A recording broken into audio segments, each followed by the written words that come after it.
instead. That's nice to see. So even though we haven't seen North Georgia really be able to march forward with a lot of convincing attacks, at least the backline up until now has been secure. Can't get the read on the bounce, and that's finally our first goal. 10 seconds to go for Kennesaw trying to close this one out.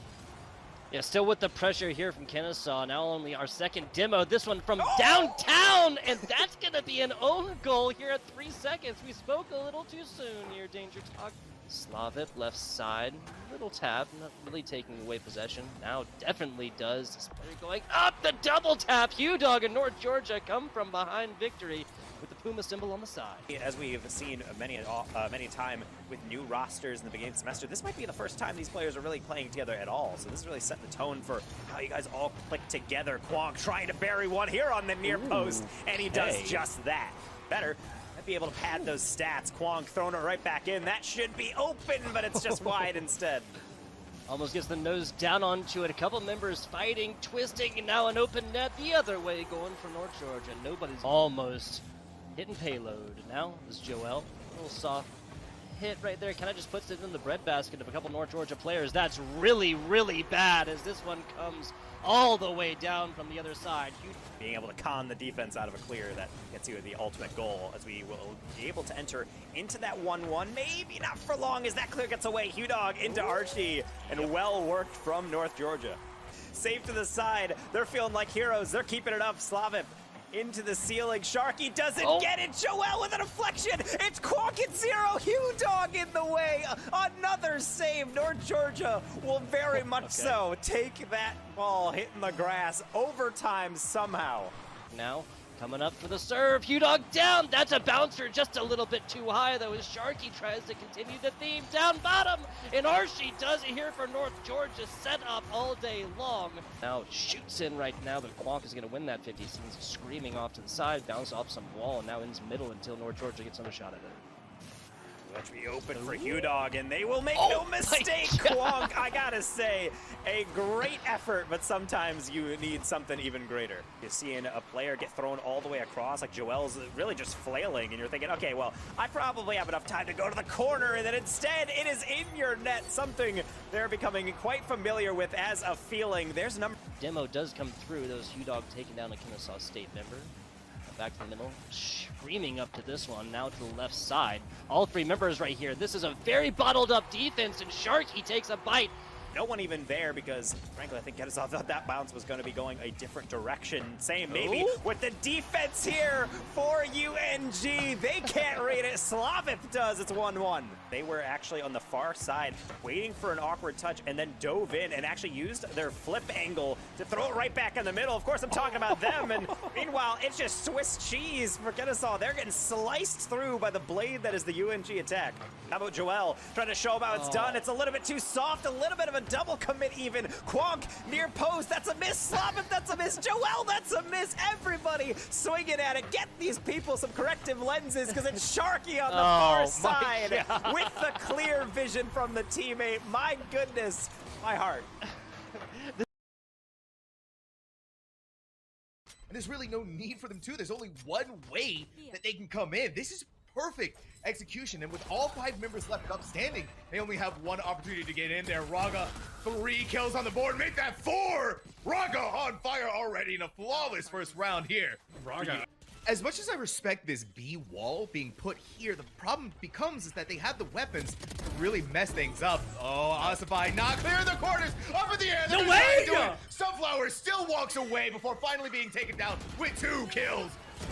Gonna blast them right in. Parker's gonna try and find it. 2 concussed in heaven, but they're not gonna get any advantage out of this breach ultimate. Beautiful from Kilovati. What a way to fight that out. And now wrapped in it, the nightmarish embrace of Glore. USCA finds every single player of GCSU. In comes the Prowler. Madness at her. It's just not many. It's head after head after head. 3 in a row. They are not stopping. They are putting a hat on each and every single one. Ties us up 4-4, but with this weapons disadvantage and now player disadvantage, what else to be done other than lay down and die? USCA winning split 13-1. The most, if their accuracy stands to boot. Now, unfortunately, I'm not so far, but who cares? When gets a 4K and rips this team apart on this site A. A beautiful performance. All she has. Haddest. I don't know. That's what it is now. Lord Ian, last one left standing. Lord Ian, the 14th. Last one left standing. They don't have time. Resurrection up, and Except nobody's they don't got have time to plant, Sam. Great eye, my friend. Lord Ian clutches the round, technically, but a win is a win is a win. The Elim to boot! How insulting! Parker needs to make the magic happen. They have their ult. They have They the saw smokes him. available to them, but they have seen them. They need to throw it down. In comes the No. Molly and Mattis Hatter to finish it up with the Odin kill. And there you have it. USCA, I said it right this time, are going to be able to take this map of Ascent, and they're going to be able to take this series 2-0.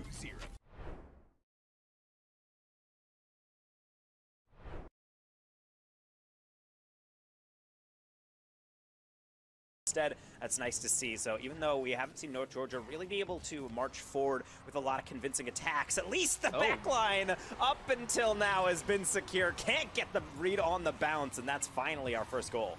10 seconds to go for Kennesaw trying to close this one out. Yeah, still with the pressure here from Kennesaw. Now only our second demo. This one from downtown, and that's going to be an own goal here at 3 seconds. We spoke a little too soon here, Danger Talk. Slavip left side, little tap, not really taking away possession. Now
Welcome in, everybody, to Friday Night League of Legends, hosted by Esports University. My name is Yanni. I am joined here by RMC. RMC, we have some awesome ECAC Elite League Masters action.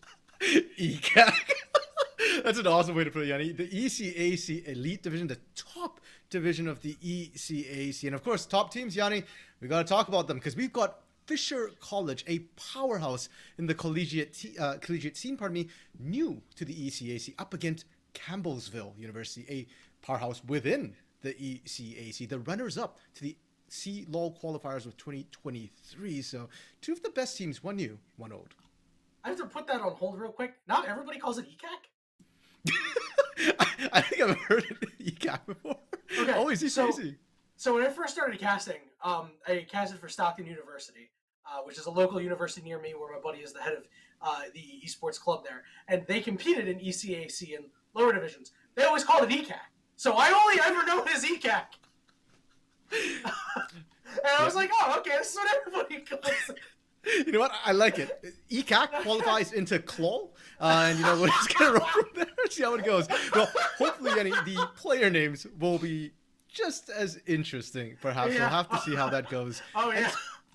Speaking of players as well, it is worth noting that there are a bunch of combines going around. So I believe Fisher College has kind of put out notice they might be swapping players in and out throughout this series. Fingers crossed. I'm kind of curious to see who they've got going for substitutes. And part of me kind of maybe wants to see some new faces. We'll have to see what happens as the series goes on.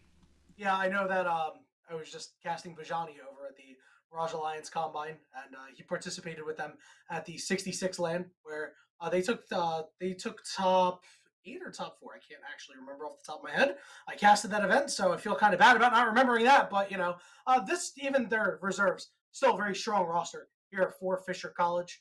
And you know, the Campbellsville roster, right? This is an undefeated team here at RMC. These have kind of came out of nowhere, and you know, they put the league on notice. And After, before I did any research, I was like, all right, I know the Fish is a known quantity. I know this team's undefeated, but after running them numbers, RMC, I don't know, man. Especially with the backups, I smell a W for Campbellsville, man. Yeah, and if well, welcome to the ECAC, Yanni, and now Campbellsville, a little bit about them. We're currently in week 6, so 5 series have been played for these teams, technically. Campbellsville is 5-0, and not just 5-0, Yanni, they have not dropped a single game up to this point. So, yeah, they are definitely looking scary right now. Fisher, on the other hand, they've played only 4 games, 3 wins, 1 loss, and that 1 loss was to RPI, who are, I guess, the reigning champions. They were the ones who kind of represented ECAC at the CLOL Nationals. So, hey, if you lost the top seed, maybe there's a chance they lose to the runners-up. Could be. Absolutely. And, what's really interesting here is that Fisher Colleges are kind of spread a little thin, right? They compete in a lot of different leagues. A lot of their players compete in different leagues. And, especially with how the offseason has changed for League of Legends, this is technically the offseason, but, there's so many high-level leagues still being played and things like that. So it's really a test of endurance for a lot of these players, RMC, and that could be why they dropped the game. As we are getting into picks and bans, we see Poppy is going to be the first one taken out, and it appears that either A, they've done their homework, or B, they've been watching Worlds, or C, both, because these are champions that you see that are very, very it can certainly break a team composition as you're trying to put it together. So you want to take them off. Yeah, and Campbellsville, of course, going to be on the blue side for game 1, Fisher on the red side. And you mentioned, kind of target as well. Topo, the top laner for Fisher, really well known, top 100 on the ladder almost consistently. Mm-hmm. And he was infamous for the picks, his tank picks, specifically the Poppy and the Ornn. So, I think Poppy a little bit more meta, but I wouldn't be surprised if we see like an Ornn ban or maybe even an Ornn pick come through. Fisher, on the other hand, going with the Olaf and the Kalista bans. And the Olaf ban, something you see in the jungle, I think this time a little bit more at the top lane against Six Kings. Yeah, both of these teams really doing their homework here to take out some of their opposing members' really strong picks. Kalista, something that is played a lot by Mekilov, one of his best, and then of course Lilia and Graves targeted at Devil D Gray. So you really want to pinch this pool here, and I mean there have been some questions around the jungler for Campbellsville, known as Bono, but I'm going to give you one, playing under. I had to, because Prod hated it when I did it before he went live. I had to do it now, because we're going to see Akshan be the final ban, and Amalkai lock in here for Campbellsville. Okay, and for Campbellsville, you mentioned the Kalista ban, of course, being targeted a little bit at Mekilov, but more recently, Meki's been spamming that Ezreal, so I wouldn't be surprised if we see that one picked up by Campbellsville, especially with this Xayah hover from Fisher. I think Xayah right now one of the premier AD carries, but I feel like on live patch, on patch 13.20 or 13.21, sorry, she has counters. Longer range beats her. Things like Jinx, things like Ezreal, where you can't get them in range for that blade call. Yeah, you're absolutely right. I mean, even in the Combine that I just was with Mirage Alliance a little bit ago, we saw a Caitlyn Lux get picked into Xayah. And as you mentioned, this Ezreal, which is very much a Mekilov pick here, is going to get locked in. That being said, it is kind of hard to get anything done against the Xayah Rakan lane, which was the wise lock-in here for Fisher. So this Ezreal may play a more muted role in the early game, as he tends to do. But we're going to see a Jace get picked up to finish off Campbellsville's first half of the picks and bans. And Jace, I know he can be so good, but it feels like he falls flat a lot of the time for me. Yeah, and with the Jace, especially with Orianna coming back into meta, some of the laning can be a little bit difficult. But what I do like already about Campbellsville is the fact they have a great poke composition being set up. Maokai being the premier jungler for disengaging, as well as adding his own sort of poke with the saplings, vision control. You add in Ezreal, you add in Jace. All Campbellsville really need right now is maybe a tank and even more disengage. Fisher, on the other hand, Rakan's great engage, but you're likely to need a secondary source. They have yet to pick their jungler. Vi is on the table. I was going to say J4 is, but he isn't anymore. Just got banned. But things like maybe a Sejuani, a Wukong can still be picked up to enable another source of engage. Yeah, Sejuani we've been seeing more and more picked up now, which is great. I don't really think she went anywhere. I just think that people thought there were better options, which is totally fine. I like the Wukong that you mentioned. I think it would fit really well into their team. Not exactly a tank, but fits really well around what they want to do. So at that point, you can just kind of deal with it, right? as you mentioned, this Vi getting taken off the board as well. So Campbellsville, certainly, I mean, that's 4 junglers off the board, technically a 5th, because you can flex Poppy if you want to, even though we know it's aimed at Topo here. I mean, Devil D. Gray is like, checking for the lint in his pockets right now. But, did manage to find the Sejuani, did find the credit card in the pocket, was able to swipe that one into the draft. Yeah, I feel like Sejuani has just been that tank for so long. But that is not a common tank pick, Yanni. He gets locked in. Bono picking the Zac jungle, or is this Zac top? Because they already have a Maokai as well. Maokai could be flex support if they want. I don't know how good that is necessarily into a Rakan. I feel like, yeah, you can disengage in the bot lane, but it can get kind of dicey. So very curious where Campbellsville is going. Or Rel. We still don't know. Yeah. All right. Maokai top? Zac top? Yeah, I don't know. All right. So I hope it's not Maokai bot, because I think, for lack of a better term, that kind of sucks. I don't think it's very good into Xayah Rakan, and doesn't give, you can't, like, you can leave Ezreal alone and, like, kind of move around and be like, okay, sure, but, like, there's better champions with that, like Rel, for example. Rel is really good at moving around, so I think if they paired them together in the bottom lane, that's the way to go. Again, it really could be anything for this top lane here. I mean, Six Kings is a known Zac player, so we could see a solo lane Zac, but what's really interesting and what really boils my blood, because I hate this champion, Alawi, was the final lock-in for Fisher. And, man, everything about this draft is cursed, RMC. Because one man's treasure is another man's trash, I guess. You find it because I'm loving it, Yanni. Because I think it's great. You can see the swaps around. It looks like it is Six Kings on the Olaf top. That makes a lot of sense. I think Bono's been spamming Maokai in the jungle as well. And as you mentioned, the Rel-Rakan matchup. I do think Rakan is often picked into the Rel. It's a bit surprising to see the Rel picked into the Rakan. But I think it's more of a handshake lane. It's probably a little bit easier for the Rakan. He's one of the better matchups. But even then, you can still look to outplay as the Rel side. Now, let's talk about the Alawi last pick a little bit, Yanni. Because we touched on the fact that Fisher needs engage. They've got Rakan, they've got Sejuani. That's enough engage. Alawi, on the other hand, is completely different from the rest of that. With an Alawi, you're not looking to play forward. You're looking to play backwards. She needs time to set up the tentacles to go slap, slap, slap. So why is Topo picking this? Well, Topo is the tank master in the top lane. There's a couple of top laners who are really good at tanks. Topo is one of them. And so he knows how to deal with tanks. Tanks struggle against Alawi. And when you look at the Rel, the Zac, the Maokai, sure, they're great at disengage, but they are also kind of champions who want to engage, especially the Zac. Now, imagine trying to engage into the Alawi. Fisher's rounded out their composition so they can deal with whatever Campbellsville wants to throw at them. I like the Campbellsville comp in isolation, but I think Fisher have drafted really good answers across the board. Yeah, and the one thing I really love about this Alawi, too, is we know if you've ever played against Alawi, which I'm sure everybody has at some point or another, you can know that she is a very big side lane threat. Who on Campbellsville is matching her, right? Like, if you send Jace to match her, right, so you can play on the range and play on the damage, sure, that's fine, but 4v4, your team has no chance. Like, it's only Ezreal in the form of damage, right? So now if you send Zac to do it, I mean, Alawi, we know in 1v1s with Hullbreaker, it can absolutely trounce almost any tank. And I think Zac is on that list of champions that she can absolutely beat. So I think that is quite interesting. And what I think Campbellsville is going to have to do is they're just going to have to try to play 5v4s if Topo is specifically going for split push. Yeah, forget 1v1s, Yanni. 1v2 with a Hullbreaker against 2 tanks. You're doing anything. You still win. You still win. 1v2. Exactly. So Bring it's everybody. Great side lane threat, as you mentioned. And bring it on. Yeah, it's got to be one of the pokers. And for Campbellsville, that's why it's interesting. Because normally when I see something like an Ezreal, I think, okay, we need some time to scale up.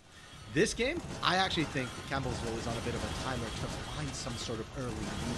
I need to see Trust. I need to see Meki get ahead. And if they are ahead, that poke could be devastating. But it's a big ask. It's a big if for now. We've hit the rift, RMC, for game 1 here between Campbellsville University and Fisher College. If you've only been listening or you're just tuning in, it's Campbellsville on the blue side, Fisher College on the red side. Look at the slapstick that, I like doing that. That's my signature dance move when I get on the dance floor. You know what? Not my signature dance move, but that's just signature me. Blobby all over. Oh, Kid and Flame might be in a bit of trouble here. Should be tanky enough. Does a flash. Doesn't even need it. Just hops right over that wall. Yeah, everything is A-OK here full radar down to about half HP, but things are fine here. You know, everything's all good. Just kind of heavy trading to start things off. Everybody kind of has time to still reset and get back in lane. Almost. If that interrupt had gone through, that would actually have been significant. But despite all the skirmishing we're seeing, no vision coming down. He's still dancing. Six was just chilling, straight chilling the entire time, dancing in that top lane. And you know what? I hope Sixking's got dancing shoes on, because you got to dodge those, the soul pools from Alawi there. If you land enough of those, even as a Zac, you're really good shot. Yeah, and well, we'll see how things kick off here as both junglers are going to start up on the top side, RMC. And, you know, the thing that I've tended to notice is that junglers don't do level 2 ganks anymore. Not even Jarvan, who's the best at it. But both these junglers, they could do it, but I just don't think they will, man. And I don't know about you, but that makes me sad. Yeah, I like my action as well. And the thing is, I feel like a lot of mid laners can be punished, especially when I look at Chase or Rihanna. Neither of them have escape tools, really. So that is a great lane to go into, blow an early flash, and then revisit in the next 5 minutes, right? Finish your full clear and just, hey, just drive by the mid lane, say hi, and maybe net a kill. And you can see Topo, the one getting pushed in a little bit here, but Sixkings is the one who's taking a lot of damage. You mentioned those soul pulls. They're putting in work, although he is able to heal up by picking up those blobs, which is so strong for lane. And we'll have to see how that goes. Sixkings trying to get that early pressure. One thing we should note, of course, the fact that Sixkings doesn't have flash. Opted for the Ignite instead. So he's looking to get heavy trades going and cut some of that healing later on when Alawi does hit 6. Devil de Grey, are you going to make my night? Yeah, he did put the ping down. Oh, poor timing there as Trust now has to try to find a way to get away. It's going to be a flash for flash traded there. But we're going to need to see Bono try to help his boy out. But it's going to be first blood for Devil D Grey anyway. And now the auto attacks are going down. The permafrost, Devil D Grey starting the game with a double kill. Oh, that's so rough to see. We were talking about ganking the mid lane, but hey, once you get that kill, you just keep on rolling. And this we should talk about, because we mentioned that Campbellsville needs to get ahead. Trust came back to him. He's pushing up. Oh, man. Topo needs to get in there, and you know he's got plenty of damage, but again, you can see that healing. It's so much right now. Topo doesn't quite have the damage to get through it, but that's going to change RMC, and Trust now finds himself in a bad position once again. As permafrost did fall off, he's going to get through his gate, should be able to get out easily. Interestingly enough, Radar actually decided to go back to base, and that actually allows Trust the space he needs to get out. But Trust is very, very low, and keep in mind, Trust already TP'd back to lane, just got pushed down. So that will be significant in terms of CS, and more importantly, experience. Orianna hitting 6 first is massive for skirmishes, and even for lane. Yeah, and one interesting thing there is that Devil D Grey looped around to make sure that the jungle was cleared out there on the top side, or to pick up anything possible. I mean, he's got a full bot side that he still has to take advantage of. Meanwhile, we're going to see the Maokai get down, clear that one out. So first back going to Devil D Grey, getting those boots as well. Going to help him be a little bit more efficient now, as Fisher's been playing very in your face to kick this game off, and I love it. And they're playing smartly as well, right? We saw that Campbellsville was the one who came out swinging initially, but Fisher is knowing when they can answer. Even now, Topo is doing this because you know topside got clear. You know Bono's not up there anyway, so Topo is feeling comfortable just pushing out here without any mana whatsoever. More interesting to me is what happens on the bot lane. If Fisher knows Bono should be there, are they going to try and play aggressive? Are they just going to let the wave bounce, maybe roam out to get something somewhere else? Well, they're going to try to make sure that Devil D Grey can get this, but they're looking for the Kid in Flame here.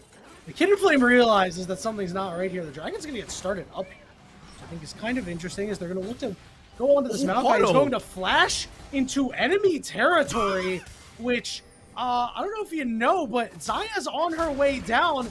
Maokai doesn't have a whole lot of places to go. He will get stunned up. Now the question is, who's going to pick up this kill? They're trying to help the boy out, but he's got nowhere to go, buddy.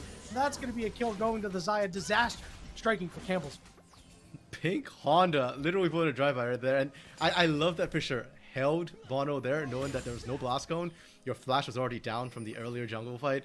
That's brutal, and that should spell first Drake as well for Fisher if they want to go for it. They have that numbers advantage. They're trying to wrap around, it looks like. I don't know about this one. I mean, Pink Honda's actually down a level from Meki right now. Yeah, which is pretty interesting here, but I don't know if Ezreal's really going to be able to push that level advantage. You can see he's got some damage, right? But no Sheen available means that Yeah, true. all the damage you're going to get is only off of hitting your W first. Yeah, and Devil de Grey is just bouncing back and forth. This Dude's ready. Oh no. Truss is out of mana. Devil de Grey is going to get a lot closer. Shockwave Where's the available soul? for Radar now. There we go. So it looks like he might be able to just clean this one up. And doesn't even need the Shockwave for it. Just the QW combo is good enough. Yeah, oh, hold up, bot lane, Sword Blue. All right, go on. Okay, I don't know, man. Wait, Sword Blue keeps wait, stepping hold on. up. Sword Blue. I mean, he's flashing. The Ignite's on the Kitten Flame. Oh, so close to closing out a kill here. And they're going to force the Ezreal flash, too. Sword Blue playing on a knife's hedge, and I love it. And that's why I hesitated right there, Yanni, because I've seen Sword Blue play before with multiple AD carries. Yeah, Sword I Blue have too. has no fear. Yeah, I had a lot of fear there. Oh. I've got some fear for the Xayah who goes down. Another dive attempt. But it Wait, ends up no being- shot, he gets two! No, it's 2 kills. It's a 2-for-1 for Fisher College. And that's why Sword Blue sticks on my mind, Yanni, because he does things like that. And unfortunately, Campbellsville, they did get a little bit hyphy. That wasn't them diving the turret, but it's understandable when you see such a juicy low health target. They get down to death, and one of the problems is one of those kills went to Pink Honda, so 2 kills up. Trust 1v1ing Devil de Grey, but backups here. Yeah, it's not going to be a 1v1 for too much longer. RMC Radar is here to potentially put down a juicy Shockwave, but we'll keep it in the pocket. They're able to pick off the jungler. Vengeance is Bono's. I'm not sure that's a good idea. Top lane, what happened? Oh? What? 6 Kings, okay. I see you cooking. Like, I mean, listen, he forced Topo to buy heal cut already. He just sold to... Or, okay, no. He didn't leave the base. He bought the longswords, then he refunded them. I thought he just sold them. But I was worried for a second. But everything's fine. I mean, yeah, you mentioned the aggressiveness of Sword Blue here, but guess what? Ezreal has his Sheen now. He's also level 6, so might need to mute yourself a little bit, although Devil de Grey looking to come in, but not too much more to be had here. But Sword Blue, there's always much more meat on the bone. It looks like they might try and set up for a dive here. They've got a pretty decent stack, not quite a 2-wave, but they've got Radar and Devil de Grey both of them. Yep, Devil de Grey. Still level 5, but here comes the dive. Sword Blue gonna get in, gonna get out, and it's gonna be 2 kills for nothing. So clean. It was TP perfect. coming in late from Trust, unfortunately. Can they pick anything up on the back end? Devil de Grey low on Ooh. health and just barely able to dodge out the Shock Blast. Yeah, and now they might actually kill Trust here because, you know, Radar can come in and he's got plenty of damage. You saw it earlier. He's going to try to go in on Sword Blue. Sword Blue staying out of Okay. range, but forces the flash out of the Jace. But guess what? There's minions We've still seen this alive. before. There's minions still alive. Jace could not land the Shock Blast, and it's going to be another kill going over to Xayah. It feels like that's what, the third time, Yanni, we've seen Campbellsville on the red side of the map in what's seemingly a very, very rough position. And Fisher, they do not have any chill. Oh, yeah, well... Surely he there's dies this time, surely. Oh, yeah. Yeah, he finally goes down, and now this could be in trouble for Xayah here, as he's going to try to walk this one out, but Rel on the horse, and here comes Meki Love. Still has that E available if he wants. Ooh, does not have ultimate, so nothing more there for Campbell. Yeah, Pink Honda had Flash up available as well, so theoretically, there was no risk of dying.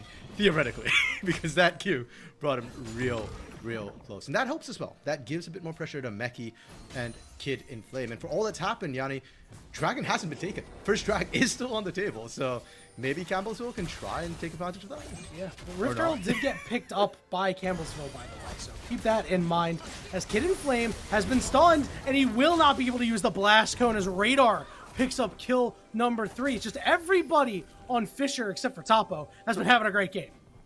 This bot lane's like a pendulum, right? We were just saying, oh, Fisher, you know, they got the early pressure, they should get dragged, didn't take it. Campbellsville, oh, they got the kills, didn't take it. And now Fisher gets another kill in the bot lane, and they still don't take it, Yanni. They don't care about dragons. That's not the stacking win con. So, fine, let's talk about Herald. You mentioned that Campbellsville does have that. It's kind of more than past the halfway mark for, not the cooldown, I guess, but the use timer of it. And I'm curious where Bono's going to drop this, because I don't see a good lane for them to drop it into. Bot lane, they got a couple of plates, feels like where they might want to go.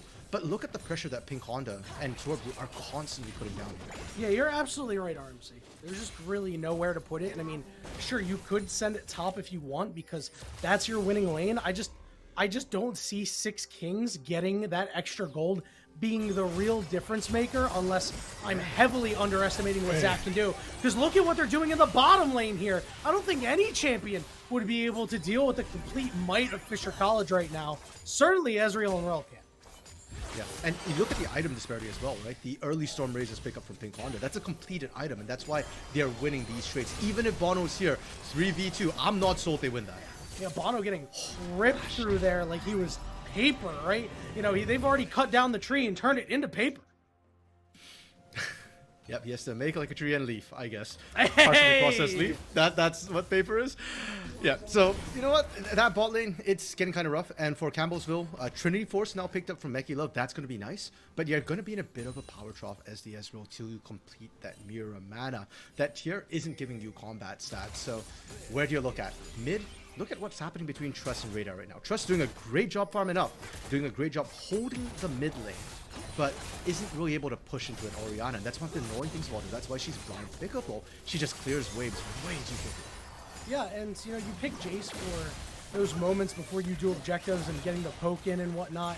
But he's so far behind that, like, you know, even if you're able to kind of set your feet as Campbellsville, it's not going to be a whole lot of damage even if he's landing them. Although, in the bot lane, Sword Blue forced to burn his flash. Does heal up just enough to keep himself alive.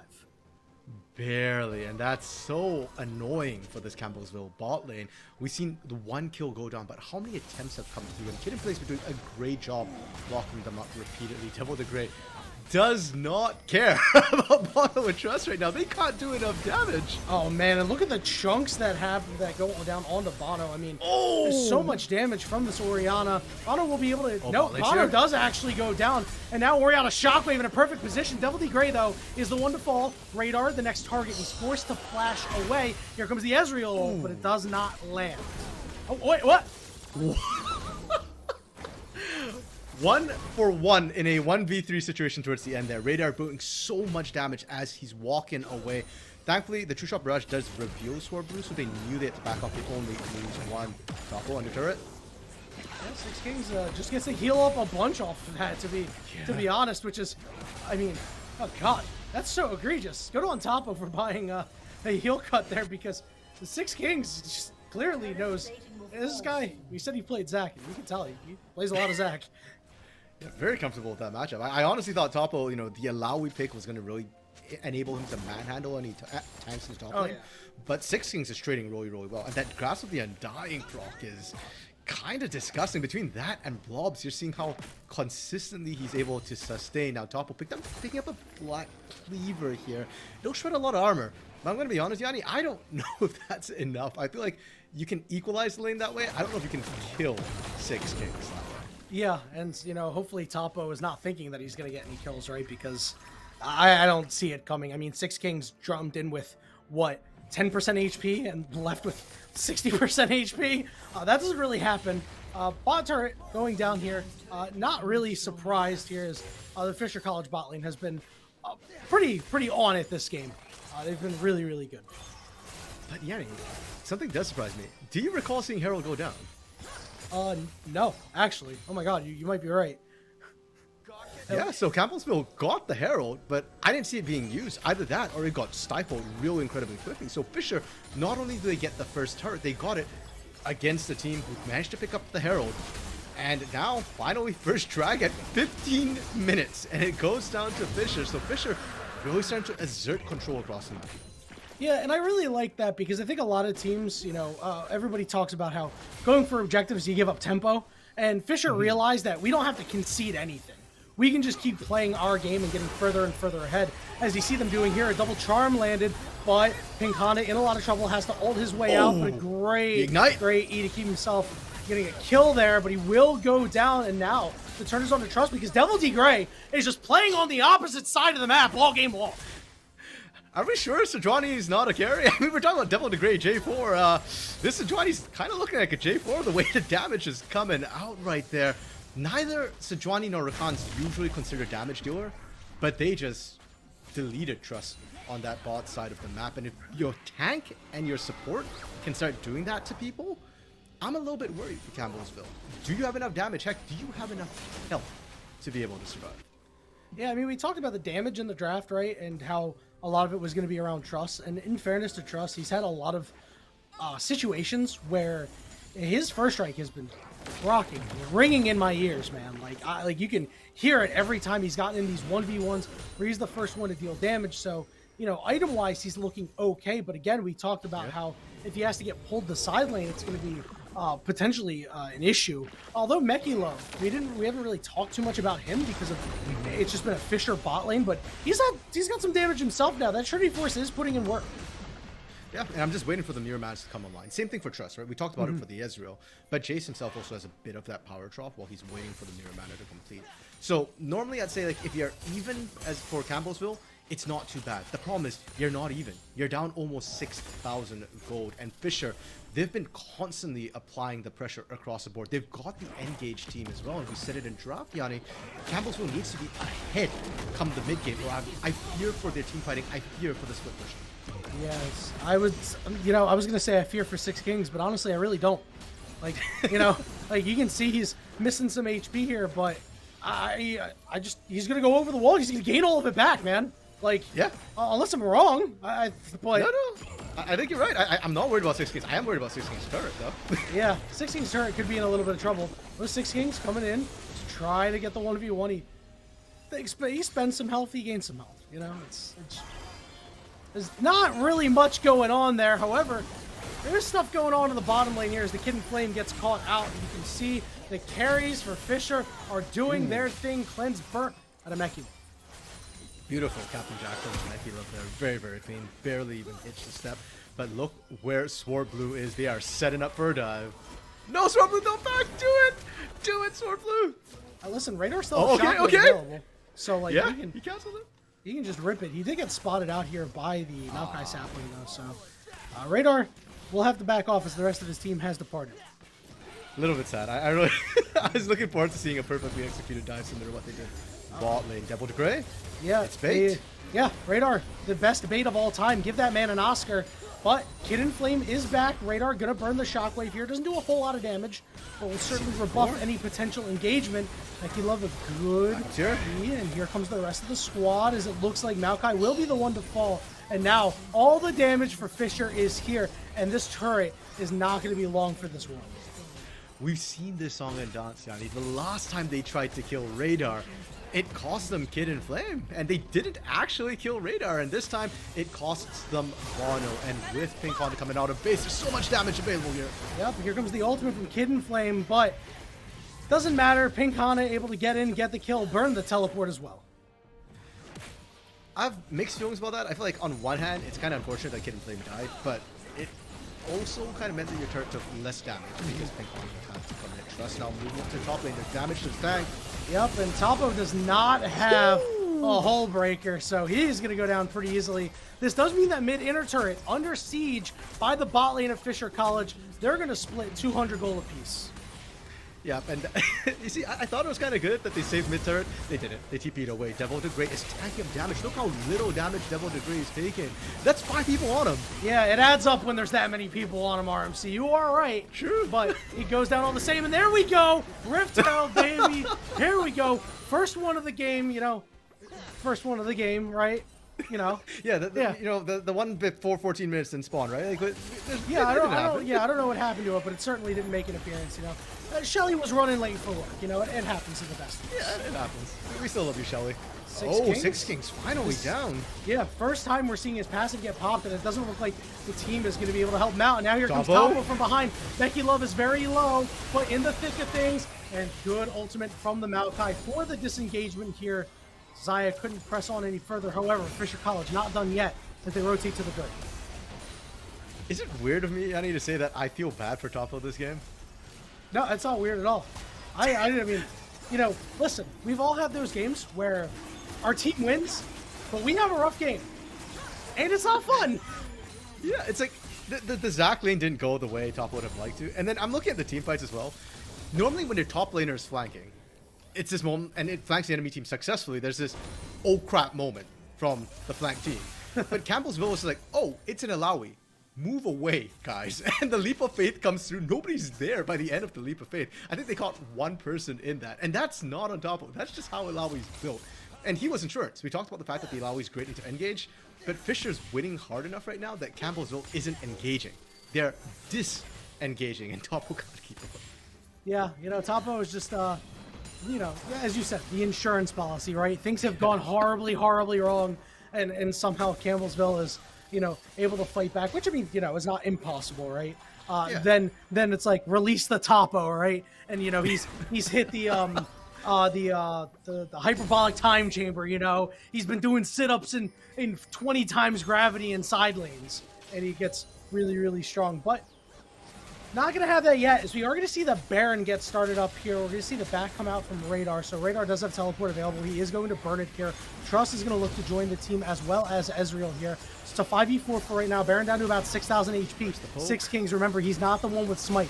The Maokai is, and they can't get in. The Ezreal is going to hit a couple of members, but not much happening. Trust from the side, big engagement from the Rel, and here comes the Maokai ultimate. They're doing a lot of damage to this Fisher College squad. Some of them have to get out of there, but Pink Honda is untouched and looking to rip apart the Zac, who gets over the wall. Radar gets a kill, but then gets shut down by Trust. So it ends up being a pretty close fight in the end, but it looks like 6 Kings will be the one to fall. A 3-for-2 in favor of Fisher, but they do get the Baron on top of it. And Yanni, one thing we didn't discuss was, now that Campbellsville is behind, where do they turn the game? They actually hit the power spikes. Muramana on Trust and Meki meant that that's the moment they should have turned. And Baron. Baron is normally incredibly difficult to do, especially the first one, in the face of a Maokai, Jace, and Ezreal, or poke AD carry of your choice. That didn't happen this time. The poke didn't land. Why? Trust wasn't there.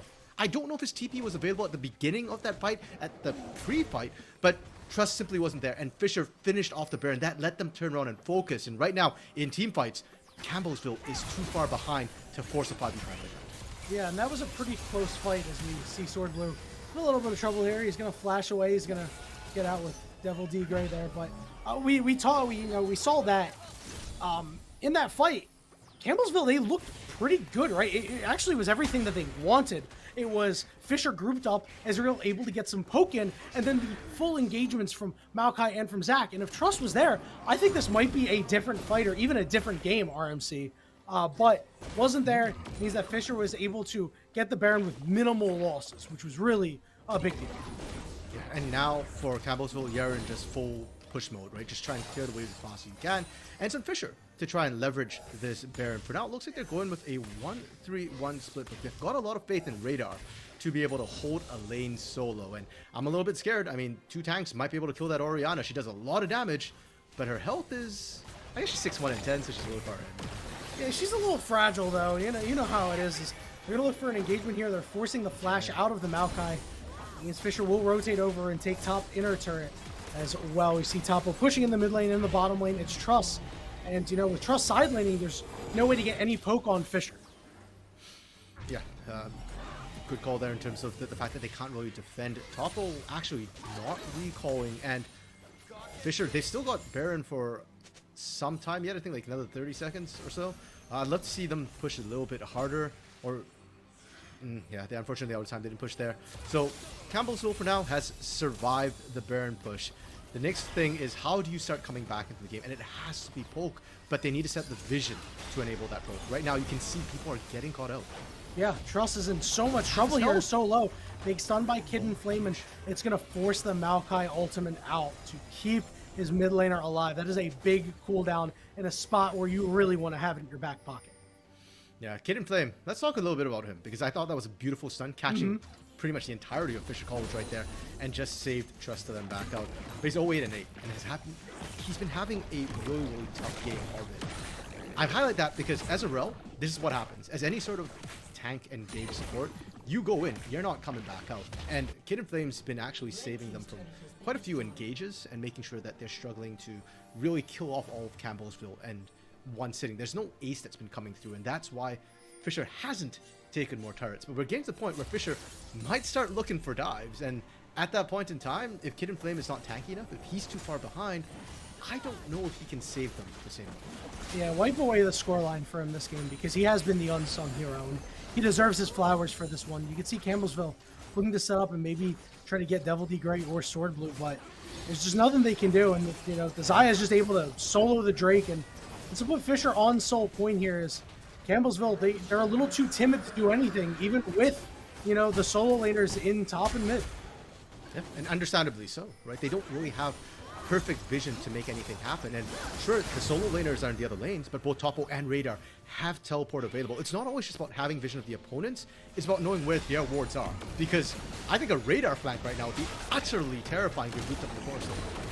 For sure, we're going to see Six Kings try to do anything to Topo, but Topo has hit the point in time where he is just not taking any damage at all. As you know, Six Kings is taking far more damage on the way out, and that's a problem. Devil D Gray looking to at least draw the ire of Campbellsville while the turret is under siege here. Sword Blue going to charm up one, going to charm up two, and that means the Maokai is dead. Charms up a third in the way of Trust. The stun goes onto the Rel. It was really well timed though, which means that Sword Blue has to try to get out of there, and the rest of Fisher, they were running away, but Devil D Gray, he always wants more. The engage from the Rel. Radar's the target. Radar down to about half HP, has to flash away. Meki Love a little low, but Radar really in the face of the enemy here. Trust might have the angle. Good dodge from Radar. They need to help his buddy out. He gets the shield, Radar! And then they take out the Jace anyway. They take out the Kid in Flame too. A perfect bait, mate. I rate 8 out of 8.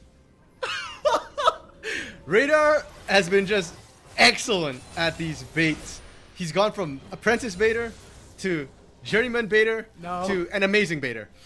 Okay. I thought I was casting a shibby for a second. I have no clue what you're talking about, Yanni, and I'm gonna keep it that way. For now, Opencon keeps pushing in this bot lane here. Bono can't do anything. And even if Meki Love shows up right now, flashes up, Featherstorm is up. We've seen this song and dance before. They couldn't kill him at 7 minutes. They're not gonna be able to kill him at 27 minutes with both those up. Baron spawning here. Fisher College gonna get into position to get some wards down. Zai gonna get the final back in here. Able to pick up a BF sword plus some lifesteal. Always a big fan of that as an AD carry. As I just don't really think there's anything that Campbellsville is gonna be able to do here. We did see their best fight did come at Baron, and that was when they were missing the Jace. So maybe this time around they could turn their fortunes.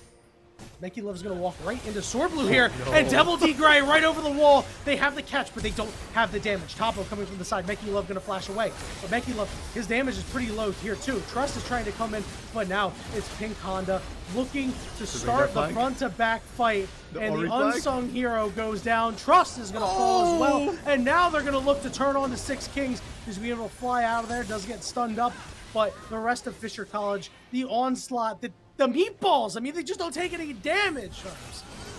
Jeez. Forget IKEA horse meatballs. Boar meatballs on the menu right now. Devil D Gray is just choking people out. And look how little damage they're taking with this. Yanni, the first Baron, pardon me, was a little bit risky. Fisher tried to rush it. This second one has been very measured. They don't even take Baron. They've gotten enough. Just threat. They're going to get on top of the Zaya with Six Kings. He's just going to be turned into a pile of blobs, man. Topo is very, very low. I don't know if they'll be able to take him down as Meki Love can't really get through anything. Six Kings respawns just to die, and now it's Meki Love trying to hold the line. We're going to see the Maokai come in. We're seeing a back come out here, but Meki Love is taking way too much damage. He's got to try to find a way out. Oh my goodness. Will Arcane shift away to survive? Big shutdown onto the Orianna, and it's 2 kills for Trust, but the Nexus is exposed. I don't know if they have the damage to actually take it down, but Topo is back, and Topo is strong. Topo versus Meki Love. Meki Love, you gotta get out of there. He's stuck in the fountain. He goes down. And on the backside, the final tree falls. And Fisher College takes game 1.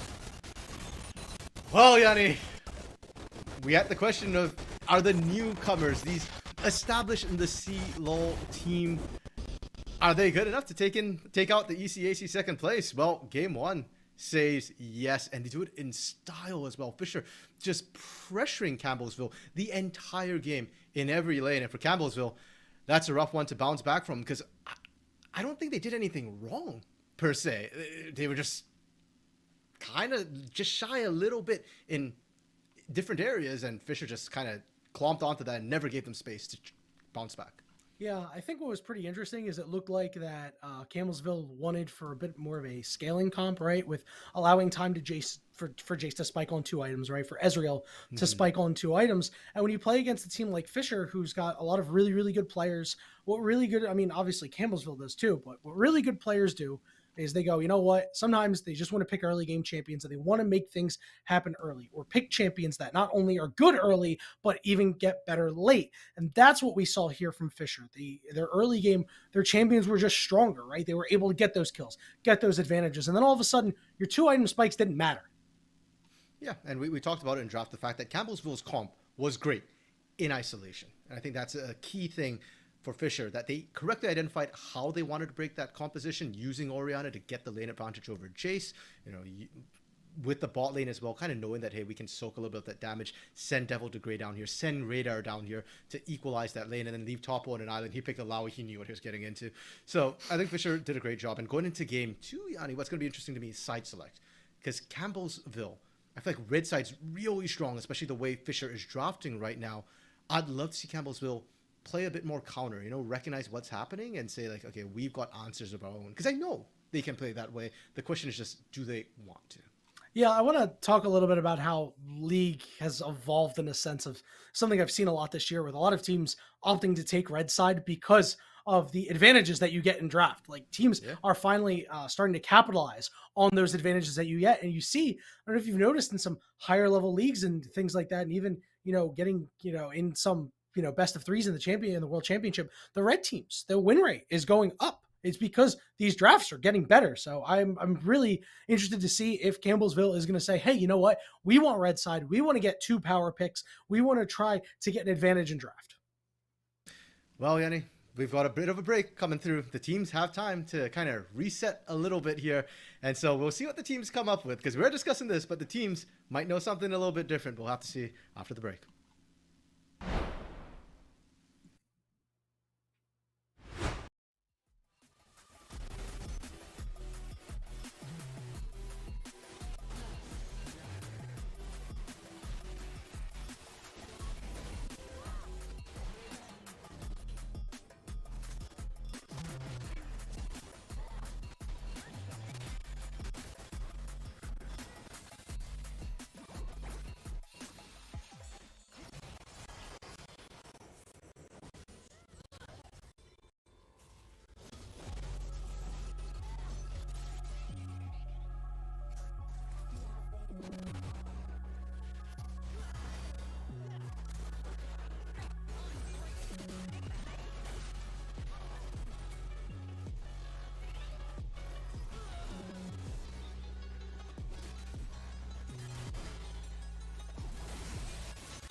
Welcome back, everybody, to Esports University as we're getting ready to get into Game 2 of this best of 3 between Fisher College and Campbellsville University. RMC, we saw a pretty awesome Game 1 that saw some flashes of surprise out of Campbellsville, especially for a team that was undefeated going up against a juggernaut in CLO like Fisher College, but we're not able to get the job done. So Fisher College takes the dub, and the sides are going to swap, and we talked about it just before we went to break about the ramifications of that side swap. Yeah, and Yanni, I'm glad you brought it up because I forgot that this is Campbellsville's first loss this split in the ECAC. So, yeah, we'll have to see how they bounce back. Now, we did get word Campbellsville is, of course, going for the red side this game, and I really like it. We talked about the fact that the counter pick that came through from Fisher was so key. So going into this one, I'm very curious who gets the counter pick because I thought the bot lane was fine. Are you going to give it to one of your solo laners? Like Six King Zac was great. I wouldn't be surprised if there's actually a ban against that if they want Topo to be able to straight up win that lane. So I almost feel like you save that and give that to Truss. And maybe if Truss can get a bit of a better laning phase, he certainly had a lot of effect in the mid game. It was just, he didn't get there fast enough. Yeah, I really hope that they go away from the composition that they had earlier. I thought the picks were fine, right? No issue with the picks. I think that the picks were fine. The players performed fine on the picks. It just, a couple early miscues, and then Fisher gets ahead, and then it all goes out of control. And it's just, it is what it is. So I want to see some more early picks here, and I'm more so not even concerned about the counter pick as opposed to the power picks that they get. There's an opportunity for them to go like Zyra Khan in the bot lane, right? Instead of going Ezreal Rel, right? You get a nice, really strong duo. I think that would really, really be beneficial for Campbellsville University. But there is always inherent risk giving away first pick to a team like Fisher who have incredible players from top to bottom, regardless if they're starters, backups, or reserves. Honestly, if you make this Fisher roster, whether or not you are you're the third mid laner or something like that, you are a good player. It's just a deep program. Yeah, and we'll have to see if they are subbing people. And I do believe we got word that there is some substitution going on, but I'm not completely clear on who's coming in what role or where, and there might be some roster shuffling. So we'll have to see as well, Yanni, like you're talking about subs coming in, the second line, the second string, or whatever it is for Fisher that they might be doing. But let's go back to that power pick statement, Yanni, because I feel like on this current patch 13.21, I actually don't know what would be sort of the end-all first pick. And I think that's part of the reason why I feel like Red Side's so strong right now. We saw Campbellsville go for that B1 Maokai. And I think that's perfectly acceptable as a B1. Maokai brings a lot of things that no other champion really does. Sapling vision is absolutely massive. Nature's Grass as an ultimate is probably one of the single biggest disengages or potential engages in the game built into an ultimate. It's perfectly good B1, but at the same time, we saw there were answers, right? Maokai alone wasn't enough. Sejuani is a perfectly good handshake. We were touching on things like Vi, like Wukong as potential options. So if Fisher is blue side, what is their end-all be-all? Is it that Poppy for Topo, or... sorry, Topo's not in the top lane, so... Oh? All right. Hold on. There was a lot of things that changed. Wait a minute. Is his name not... Hold on. Is this... Wait. Was his name not Pink Honda? Is it Pink Handa? Hold on. Wait. Were we saying this wrong the entire time? Okay.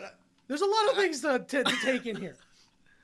There's a lot of things to take in here. So Simsim Hung, that is Kijin, who is playing in the top lane here. Topo has moved from top, it's in the name, to support. Topo, multi-role player, and certainly play a lot of different roles. And Sword Blue is out, so that is one thing to note here. Wow. So interesting mix-up here from Fisher. I wonder how that's going to affect the bans here, RMC, because the bans really haven't changed, although obviously it's still really early. Yeah, and I mean, the Poppy ban's almost mandatory. Even if it's support. We touched on Poppy top, Poppy potentially jungle. Poppy can support if she needs to. Though, I really don't know what Topo's support pool is like. I'm going to assume it's going to be tank enchanters, tank supports over enchanters, though I could be completely wrong about that. And it does change up the nature of the game, too, because Sword Blue was such a critical part of Game 1. His Rakan was the big engage for the team. I mean, Devil de Grey was the absolute unit, but it wasn't the Sejuani's ultimate. It wasn't that the Glacial Tomb, or not Glacial Tomb, pardon me. I just blanked on Sejuani's ultimate. Sejuani is Glacial Prison. Glacial Tomb is Prison, Lissandra. It's the same thing, It's just the same ultimate, man. It's ice. It locks people down. Same thing. It's ice and you don't move.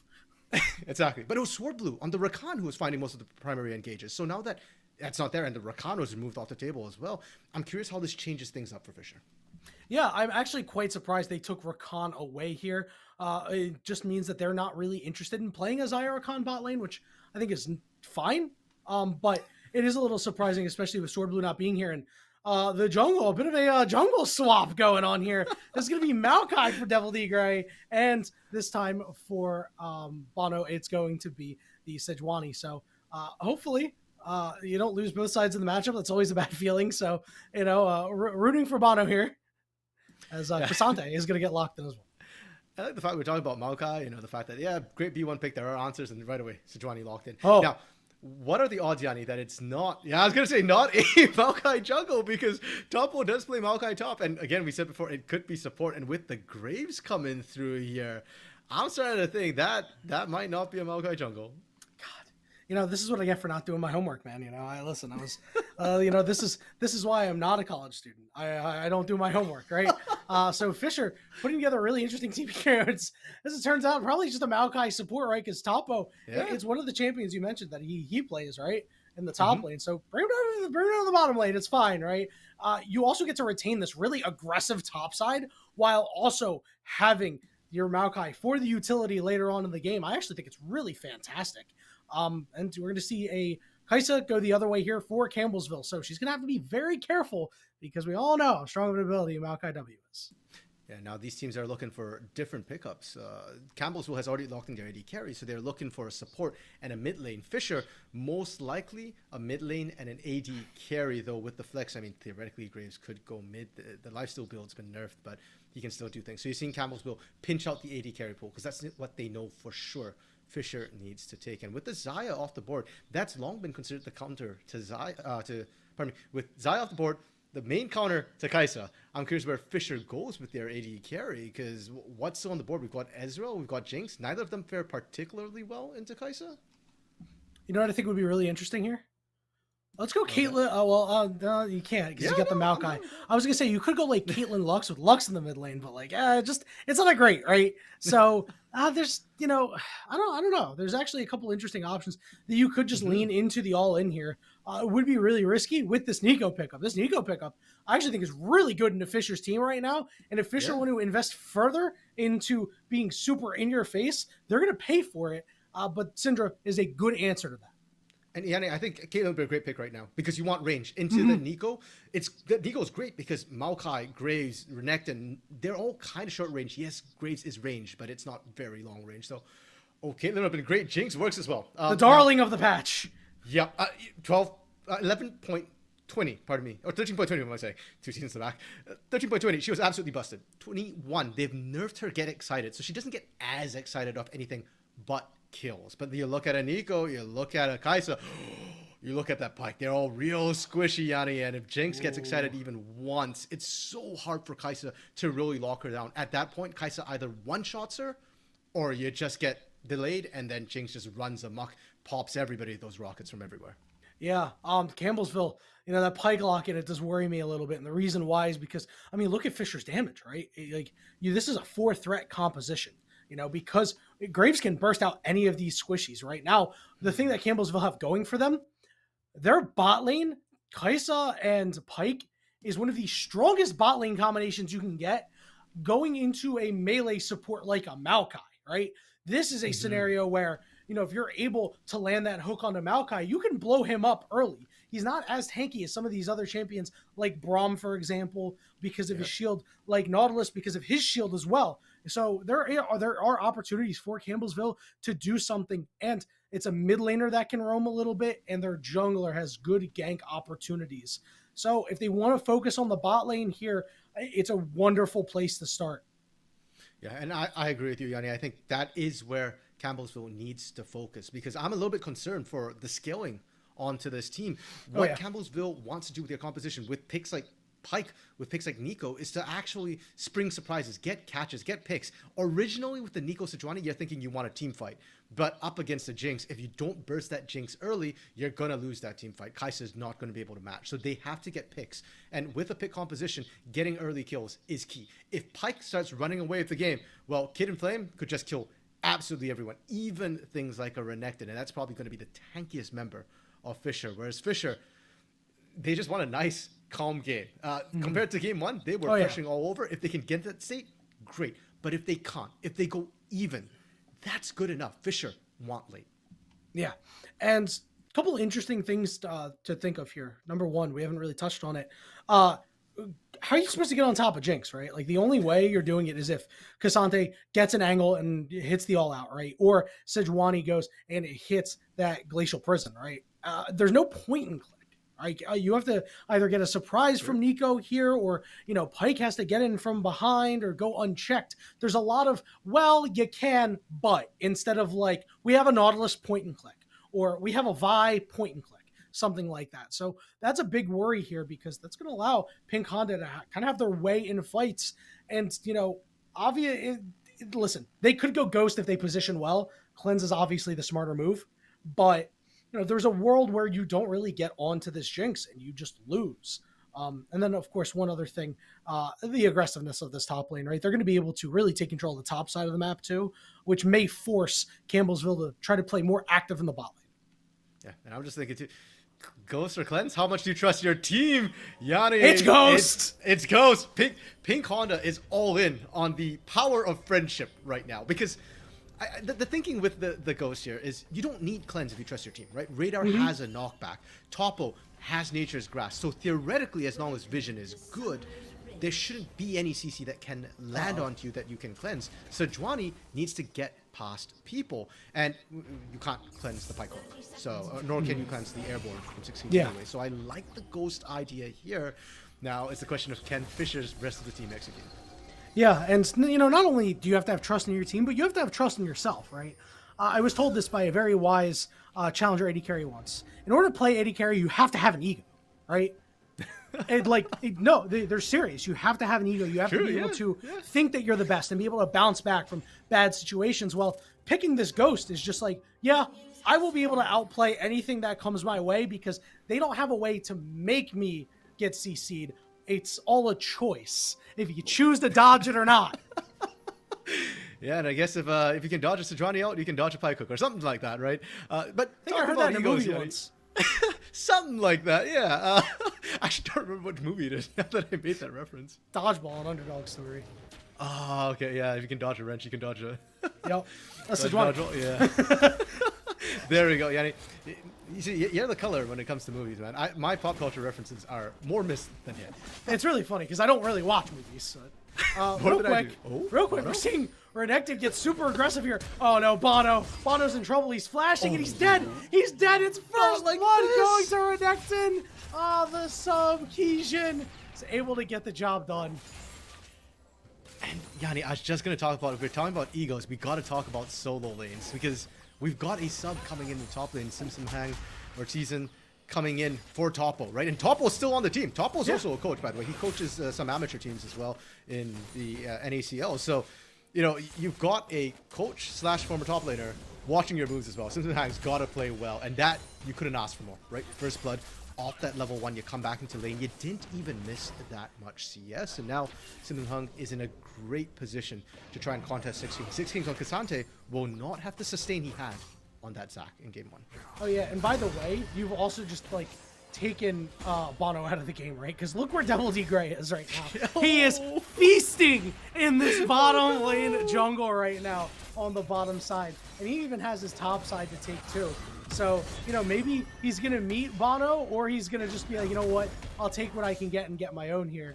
As 6 Kings certainly punishing Simpson Hang here for his transgressions, but you know, as long as he doesn't die, it's all worth, baby. Yeah, and that's not something too surprising in terms of how the K'Sante-Renekton matchup goes. We did mention Simpson Hang didn't miss too much CS, but he did miss a little bit. So 6 Kings taking that level advantage and actually pressing it. Now 2 levels up bot lane. That goes on Topo. Yeah, Topo pretty low here, but will be able to survive. And, you know, we talked about Topo's been getting hooked a little bit and has been taking a little bit of damage. We talked about how, you know, the damage is pretty strong from this lane. Meanwhile, top side, Bono finds himself in a little bit of trouble. It's just an easy cleanup here for Devil D Gray. And, oh, man, poor Bono, man. Topo, yeah, he's everything's good. Ooh, I thought Topo wasn't fine. Ooh, he's taking a lot of damage, man. I don't know if Topo's fine, to be honest. He gets pulled in. He's going to hit the W, and Topo's not okay, man. It's going to be a kill going over to Meki Love. The Kid in Flame got ignited. The Ghost is on for Pink Honda, who flashes forward, gets the kill, gets excited. But now here comes it enough? Trust. And the flash for Meki Love over the wall. It's a 2-for-1 for the Kai'Sa. For Kid in Flame survived the ignite fire, no problem. Simpson Hang though going on to King Six Kings has flash. Yep, and he's gonna have to burn it. But now Trust, he's caught nearsighted. He's in a little bit of trouble. Bono is here to try to help him out, but Bono's only level 2. He's got a flash over the wall. Devil D Gray is gonna follow him up. Devil D Gray is taking the soul of everybody on Campbellsville right now. Devil D Gray ain't farming the camps in the jungle. He's farming the champions in the jungle. How many times now have we seen Devil D Gray? That's 2 kills and another fight as well in the jungle on the top side. So, you know, yeah, right now, Fisher, they're still applying the pressure. We talked about the fact that they can sit back and scale. They are not going to sit back and scale. And for Campbellsville, this means that they have to look at this game a little bit differently. They have to start contesting. And where do they start from? Usually you look at your jungler gang, but Bono's still level 2. Compared to Devil D Gray's level 4, and there's not a lot of camps for Bono to take, so it's got to be a laner somewhere. And I'm looking at Kid in Flame. It's got to be the Pyke moving around, getting those ganks off in lieu of their under-level jungler. Yeah, the good news here for Campbellsville is this bot lane is getting the kills like you know, we talked about, and like we think that they would. The one sad part for them is that Pink Hana was able to trade back, which actually is very, very huge, right? Because if it's a clean 2 for nothing and the Jinx doesn't get any kills, you're really feeling it. But Jinx getting 1 back, that is a big concern, you know, especially when the top side has gone the way it has. Yeah, and with the Jinx, like we said before, she is the main they can carry. So when we say the comp for Fisher, if they're equal, they're ahead, that's a lot of is about Pink Honda specifically in that matchup. Look at the rockets raining down as well. The short range of Kai'Sa and Pyke is kind of biting them when the lane's in a very neutral state. Yeah, and you know, one of the big things about Jinx is that her mana regeneration is really, really high. So even if you're just rifling away with rockets and chewing through your mana pool, you know, taking 1 or 2 waves off from that, you get all that mana back. So we're going to see an engagement here under the Kid in Flame. Topo is going to take a lot of damage, though. He's got to flash away. But Pink Honda is able to close out on the kill. And now it's Meki Love versus Pink Honda. But Meki Love does have the procs available. Look how low they are. He might have to try to make a play here. He can't. And now Devil D Gray. Oh, great ward from Meki. Meki knew the risk of getting dove. And unfortunately for Meki, flash down means that you have no way to gap close effectively. If you step in range of autos of Topo, you're risking Topo just jumping onto you, knocking you back. And that CC chain is more than enough for Pink Honda to kill you. At best, you trade 1 for 1. But we've already been over this, Yanni. 1 for 1 favors Jinx. Yeah, and this is just going pretty rough here for Campbellsville. They need somebody to be able to make a play or something. And, you know, you look to your playmaker like Truss, right? Once he hits, he is level 6 now, but, you know, then the big fight that breaks out, he needs to be the one to hit a huge Pop Blossom to try to get Campbellsville back in this game, Arms. If Truss can get it, because we see Syndra often picked into Nico partially for Scatter of the Weak. If you're trying to engage but you get knocked back, there's enough range that you don't even catch the Syndra unless you're right in her face. So big ask. We'll have to see if they're able to deliver. For now, though, Dragon being started up by Campbellsville. For all that their laners haven't been getting priority, somehow Bono's the first one there. Yeah, I mean, Radar does have the priority here. Devil D Gray is in the area, but a lot of that has to do with the strong bot lane. But level 6 to level 4, Devil D Gray doesn't really care about who you bring to the party. He's going to get knocked up, and the Jinx rocket lands. And now Jinx is getting excited. Going to pick up another kill, and the Kid in Flame is the next target to fall. And Jinx gets a double kill, and Fisher College explodes 8 minutes into the game. Insult to injury, Yanni. We'll take your life, we'll take your buffs, and you'll leash that dragon for us. Devil D Gray getting a nice easy pickup. Trust might be in trouble. Oh, Radar lands a Q. He gets this kill. I wonder if he's going to flash for it. It looks like he'll, you know, keep it in his back pocket. He doesn't need to, but that could have been really the cherry on top of the cake that Fisher is just devouring right now. Yeah, Trust didn't have flash available because he used it earlier.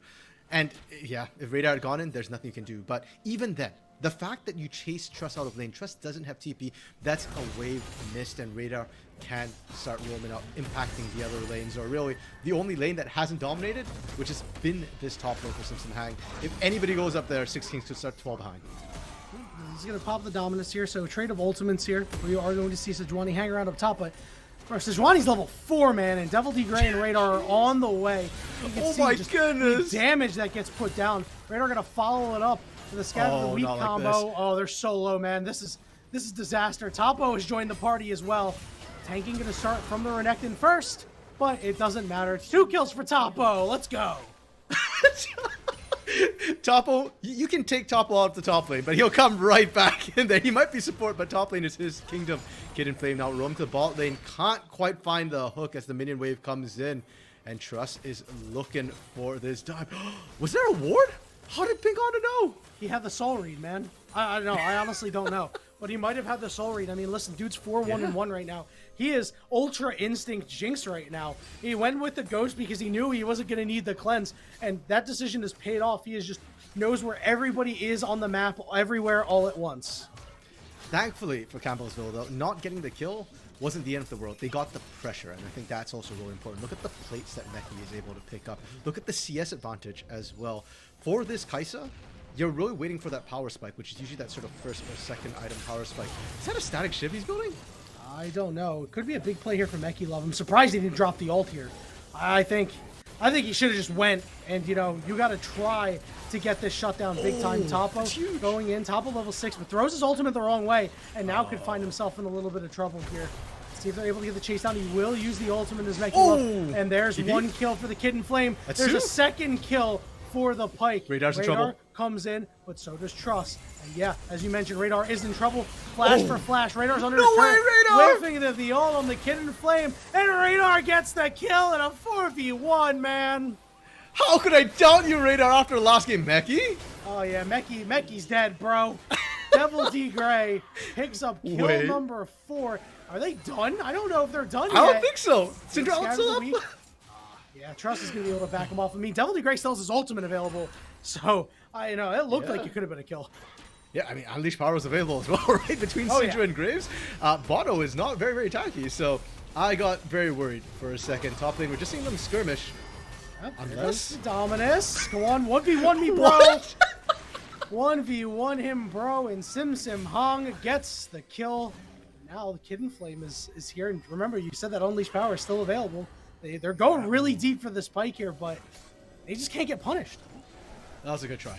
Now, Yanni, I am very worried for Campbellsville because they had still one lane they could play through. Six Kings was doing so well against Sim Hang, but that trade, I did not expect Six Kings to all in that, especially when we saw the Renekton out pop. That was just not going to be a winning trade, and now all your lanes aren't exactly having a good time. And now Fisher, they have a late game skill and comp. They're going to hit that a lot sooner. So, Campbellsville, where do they go from here? Item completed for Meki. That was what I was waiting for, whether it was going to be Kraken Slayer or Stormrazor. Thankfully, it's not Static Shiv. So with that Stormrazor, now there's a chance for Meki Love and Kid and Flame to really start popping off bot. Before this, Jinx had the advantage with range control. Now, if Meki can just land that Void Seeker, they can all in that very, very easily. They have to do something, because, and even if it's ill-fated, right? Because they're running out of time. You know, we talked about how Fisher's scaling is super strong, so they need to just try to make a play and see what sticks here. Man, I mean, you just take a look here. Topo gonna drop his ultimate. The Kid and Flame got rooted up, and that's a non-competitive fight that ends up coming out here.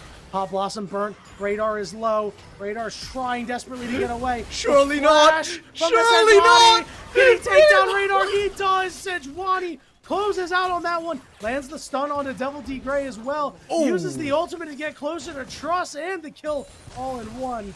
But is not able to get the kill. Here we go. But now Meki Love, he does have his ultimate available, and he will use it, and he will clean up on the Jinx. So something for Campbellsville. I was sweating for Campbellsville when Kid and Flame got picked right there, but Meki perfectly aware, realized that Topo is not in lane. We do this. We dive Simpson Hang. They're going to put a bunch of damage on that turret. It reminds me of last game where Topo and Alawi was just ignoring Six Kings in favor of turret. Yeah, and guess what? Sim Hong still has Dominus available, right? So, you know, if Six Kings wants to fight and says, hey, I've got all in, all out, let's do it.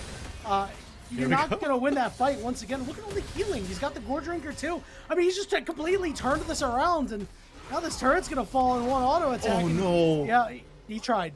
He tried. And maybe he should. Yeah, here's the thing we have to keep in mind as well. With the Renekton K'Sante matchup, a lot of times you'll see the K'Sante run Grasp with the Undying. So he'll want to take short trades, whereas Renekton runs Conqueror. So the longer the fight goes, the better it is for Renekton. And you saw how much poke Sim Hang was putting down before that. If Six Kings wanted to fight, he had to fight sooner, before all those stacks got running. Yeah, and you also have to be aware of the upgrade, the Empowered Q, as well as the Gore Drinker, right? We saw the health bars flip right before, that fight happened, and he's like, well, I guess I got to try to ult him on a turret because, he's just going to take the turret and kill you, so you may as well try to kill him and then let him take the turret afterward. Radar in a little bit of trouble here. Will manage to stay alive through the Kid in Flames ultimate. They will take him down anyway.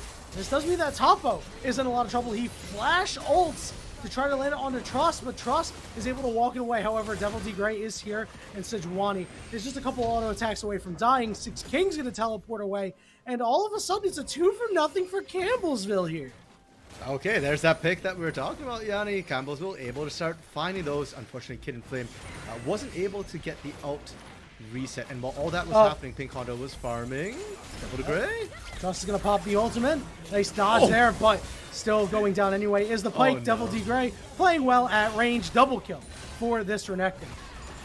Six Kings in trouble. I don't think they have enough damage to cut through that K'Sante just yet, but just when we were praising Campbellsville for finding the pick, for being able to turn the tides, Fisher, they just equalize it. It feels like Fisher know that, hey, we're ahead, so when we lose a fight, don't back out. They've burnt their cooldowns.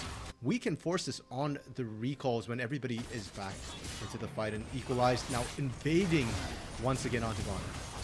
Yeah, poor guy. Bonner's just had a really rough go at it. Although Mekilov, remember, he does have damage. Flash Q. And now Mekilov is low. Mekilov has to cleanse. What? And the Jinx Rocket lands. Sorry, Yanni. Meki has what? I don't think Simsingham heard what he had. Well, I mean, I don't know if you look. He did some damage. I didn't say he had survivability. I did say he had Fair. damage. That's fair. I mean, I was just looking at Sim Hang's life bar, and it went But down, they're it went dominant right sides, back up. Yeah. True. Yeah, with Gore Drinker, though, it's just so nasty. And now, something we didn't really notice was how far ahead, nice dodge, Sim Hang is out of lane. Like, up against Six King, he looks balanced. Against everybody else right now, that Renekton is an absolute menace, and nobody but the K'Sante can handle the split push. And even with the K'Sante, I don't know if handling the split push would be the appropriate term right now. Yeah, look at this gold graph real quick that we just saw for a brief moment there. I mean, it was bad. I'm very glad that our observer hit it because it was rough. As Devil D Gray gets another kill. Devil D Gray is one camp away from Flame Horizoning Bonner right now. Wow, that jungle, too, that's such a rare thing to see. Usually, Flame Horizons come in, especially the solo lanes, where it's like 1v1, but Devil D Gray, man, that is sick. Devil D Gray has the most CS honest. in the game. Yeah, I gotta be honest, I wasn't sure if I really wanted to make that a point, but I elected to anyway. Good to see Renekton gonna dive in between two turrets here. Just getting pretty low, does get knocked up and taken down. Big shutdown for the Pike. They're gonna continue to go further. Jinx Rocket was ate by the Pike there. Turret goes down, but they still have some health here. They're going to try to get onto Topo. Ultimate coming out from the Kai'Sa. One auto attack, the Flash. They will take down Topo. Pink Honda not getting the resets. Radar is the one who's able to die. But now Pink Honda getting the resets, but Sejuani stays alive. So a couple of kills for Kai'Sa. Pink Honda, come on, man. They were low. You had Flash. But you know what? That would have, as satisfying as that would have been, it's probably the better call not to dive in. There is a bounty on Pink Honda. There are still minions to pick up. And Yanni, we're about 2 minutes, 2 and a little bit away from Baron coming up. Everything up till now has been a wild scramble between these teams. It feels like we should be past the 20-minute mark. But once 20 hits, that's when I'm really, really scared. Because remember, we talked about how strong Fisher is. We talked about the pick comp from Campbellsville. It's hard to pick around a major objective like that. Yeah, that's when you're scared for Campbellsville? Yes, because before this, I've been sad for Campbellsville. Yeah, I'm no, really I have scared too. I have coming too. up. I mean, obviously, no shade toward Campbellsville. They've had a very good season so far. They beat some really good teams. But listen, we've got to give credit to the backups of Fisher, right? We talked about how deep this program runs when it comes to their players, and these are not their starters. Even there've had to be a lot of juggling around and things like that. And I must say, I'm really impressed with what they've put together here in this game, going up against an undefeated team with a loss themselves. You got to say, all right, guys, we really want to win this one. As they're looking to abuse Topo here. Topo Wait, will be he able to survived? survive, but Trust able to get in there, Okay. and they shut down the Graves. But look at everybody who gets rooted up here. And so I don't know if they're able to actually continue. Pink Honda just needs to get some room Radar's here. here. And then look at the way they There's a cook. You reset. mentioned Radar's here. Oh, Renekton's here. Honda! Pink Honda on the resets. He's got no cleanse, and he gets rooted. For a second, I thought we were going to see a Honda ad right there. 0 to 60 and 2 kills.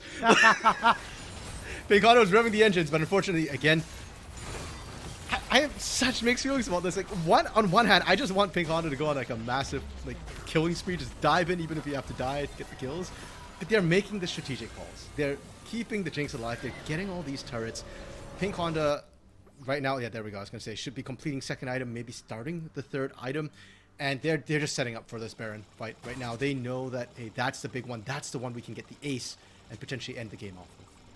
Yeah, and credit to Campbellsville there, because they went in, they took a fight that they had the numbers advantage. They got 2 kills.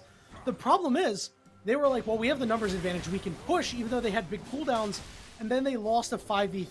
And when the dust settled, it was a 2 for 2. And, you have to, it's kind of hard, right? Do you go for it? And you say, hey, this is our chance to, get kills and more shutdowns, or do you just let it go? Baron tanking this. Yeah. Topo could be in a little bit of trouble here. He is going to get hooked up. The rest of the squad coming up here for Campbellsville, although Six Kings, who is teleporting in the back of the pit right now. Topo is the one who gets ulted. He gets pulled in. He goes down. Here comes Trust from the backside. He knocks up 2, but he gets blown up immediately as Devil D Gray is the one who wasn't CC'd. Six Kings pulling him over the wall, and now it's a fight from the junglers on one side, but it's Renekton coming out on top on the other, and now Renekton over the wall. He slices. Can he dice? He can't, but he flashes. He's on Meki Love, who burns the cleanse. But Meki Love, he's taking too much damage, but he's sidestepping like a maniac. But here comes Pink Honda with a double kill on the rocket auto attack.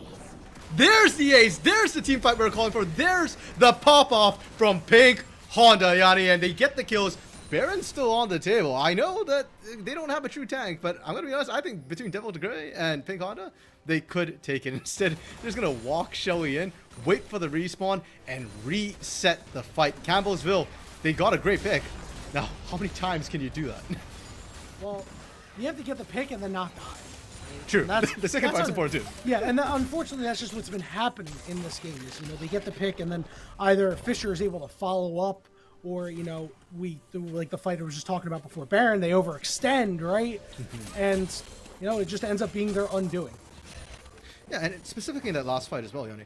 I think Meki and Kid and Flame, this bot lane duo was really good at finding the picks onto Topo, punishing the fact that Topo was a little bit overconfident for a support. I mean, if he's a top laner, he's fine. But as a support, you're on a shoestring budget. You don't have that.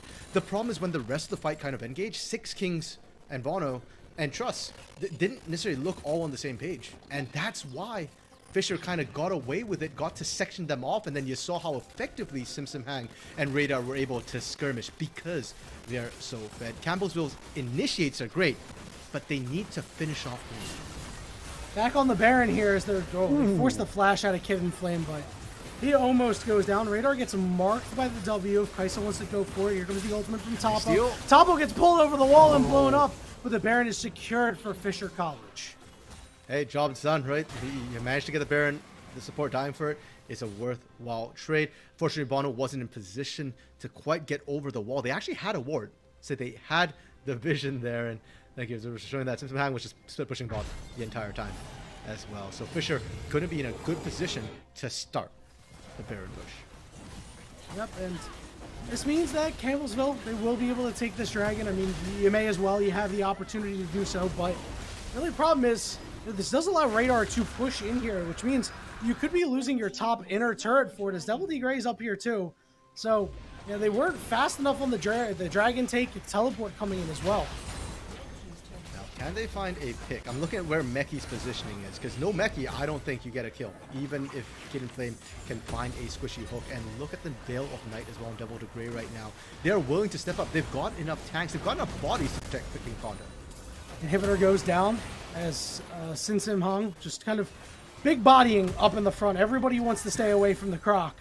And they are going to head out and try to regroup with Topo, or maybe even try to catch Radar, but a lot of ultimates go wide. They do burn their flash out of Radar. Devil D Grey, we can just get some auto attacks on this turret. Radar and Pink Honda, they have to take the long way around. Six Kings taking a little bit of damage. Good flash, huge knockup. It hits 4, and they shut down the Jinx. But can they get the rest of the job done? Not quite. 2 kills for the side of Fisher College. That might have been the best fight that Campbellsville could get. Yeah, even the initial setup when we saw Bono try and get the out off, that's what the few times Pink Honda didn't have a body in front of him. And they split, they get the pick, Trust forces the fight, but it's too little, too late. 10k gold difference, Yanni. Fisher are looking to end.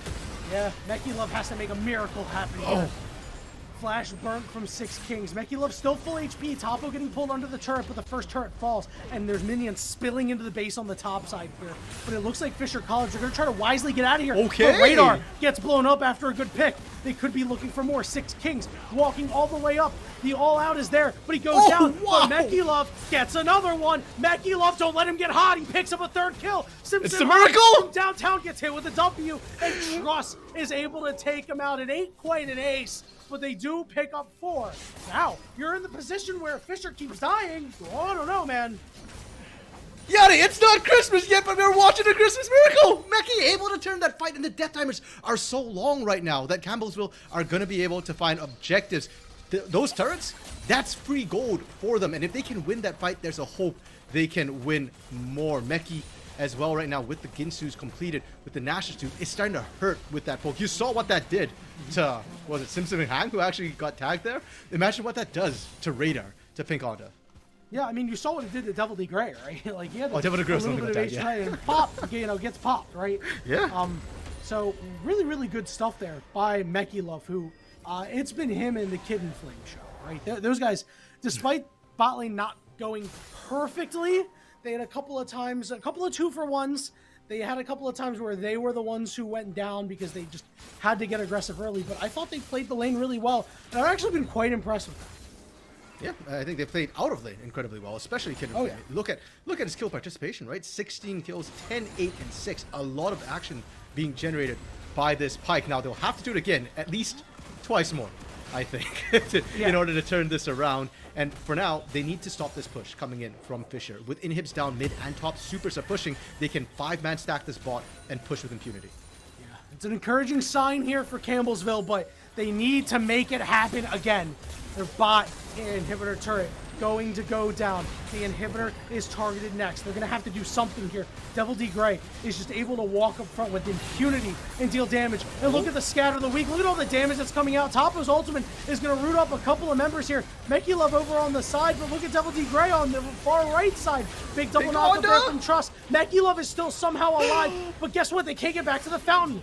Oh, Meki Love, half HP. He's got to try to kill Topo. He's slowed up. He flashes through Radar. He gets Radar. Oh, he's taking Radar. He does, but Devil D Grey should be able to scoop him up easily. Graves is the last man standing for Fisher College as they take a 2-0 series against Campbellsville University. Well, Fisher made a deal with the devil. Whether it be scholarships or money, I don't know, but it paid off as the last man standing, the one to take the Nexus. Campbellsville, they woke up for game 2, but just a little too late. Yeah, it was pretty rough early game for them. I mean, I must say, like, I was, we talked about how impressed I was with the bot lane. I was impressed with the team as a whole, mostly because, well, they were down a lot early. Like, it was actually worse than the first game. Yeah, and they were able to actually have some very competitive fights there, obviously because of the great picks from the Pyke, the fantastic team fight, what's the word I'm looking for? Navigation by the Kaisa, honestly. It was really, really impressive. So I want to give a hand to them because they made the end of that game somewhat competitive. Actually, I'd say pretty competitive with the way they handled those fights. And I can see 100%. why they were undefeated going into this game. Yeah, and keep in mind as well, like, yeah, sure, they might have lost one series, but this is Campbellsville's first loss, and it's almost guaranteed they're still going to be able to make it on through to playoffs, where it really matters. Regular season, that's round robin, that's warm up. Now, Yanni, you laud Campbellsville's navigation through the team fight. I want to laud Fisher's navigation through the roster, man. They had roster swaps, Topo moving down to the support role, a role I'm not familiar with him playing.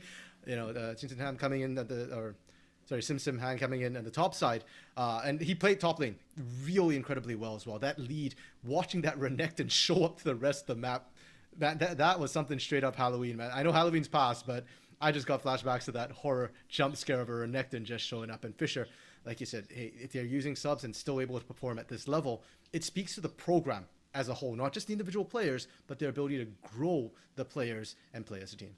Yeah, and really big shout out to Pink Honda, right? We saw Fisher College's Drake, in the chat a little bit talking about how this was like Fisher grown talent here. He was 17 years old and a Gold 1 top laner when he joined Fisher last year. And guess what? He's a Grandmaster plus AD carry, right? Or he's playing in, that level against Grandmaster plus AD carries. The dude is actually really fantastic. I think he's a really, really solid player. So big shout out to Pink Honda 2007, and hopefully he continues to grow even further, right? Because it was 17-year-old last year. I mean, he's 18. He's a really young player. This guy could be the next big collegiate player.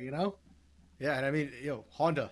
If you haven't signed this guy or sponsored it, kid's got your name on them, and he's popping off right now. Man's making me basically call sponsorships for Honda on a stream where we're not sponsored because of his play. So yeah, definitely somebody to keep an eye on for this college who's ripping through ECAC. But Yanni, you know what? It's been a good night. I'm kind of sad we didn't get a game 3, but the 2 games we got, they're some hell games. Oh yeah, they were a lot of fun, and it's been a pretty awesome night. But the night is not over yet. We will not be having an interview, but we do have some Rocket League coverage coming up for the Mountain West Conference. It'll be the University of New Mexico versus Utah State University, casted by FBI, Tugboat, and Chixa. But that is it for us here tonight. So the only thing left to say is for myself, for our producers behind the glass, and Ebram and Colton, for RMC, and for the rest of the Esports U family, thank you all so much for being with us here tonight, and we hope you enjoy the Rocket League action coming up next.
Hello and welcome, Rocket League fans. We are here. We are live, little ESU. That's Esports U coming right at you, little Mountain West here on the day. I'm FBI Tubboat. I'm here with Chicksa. Chicksa, how are we doing?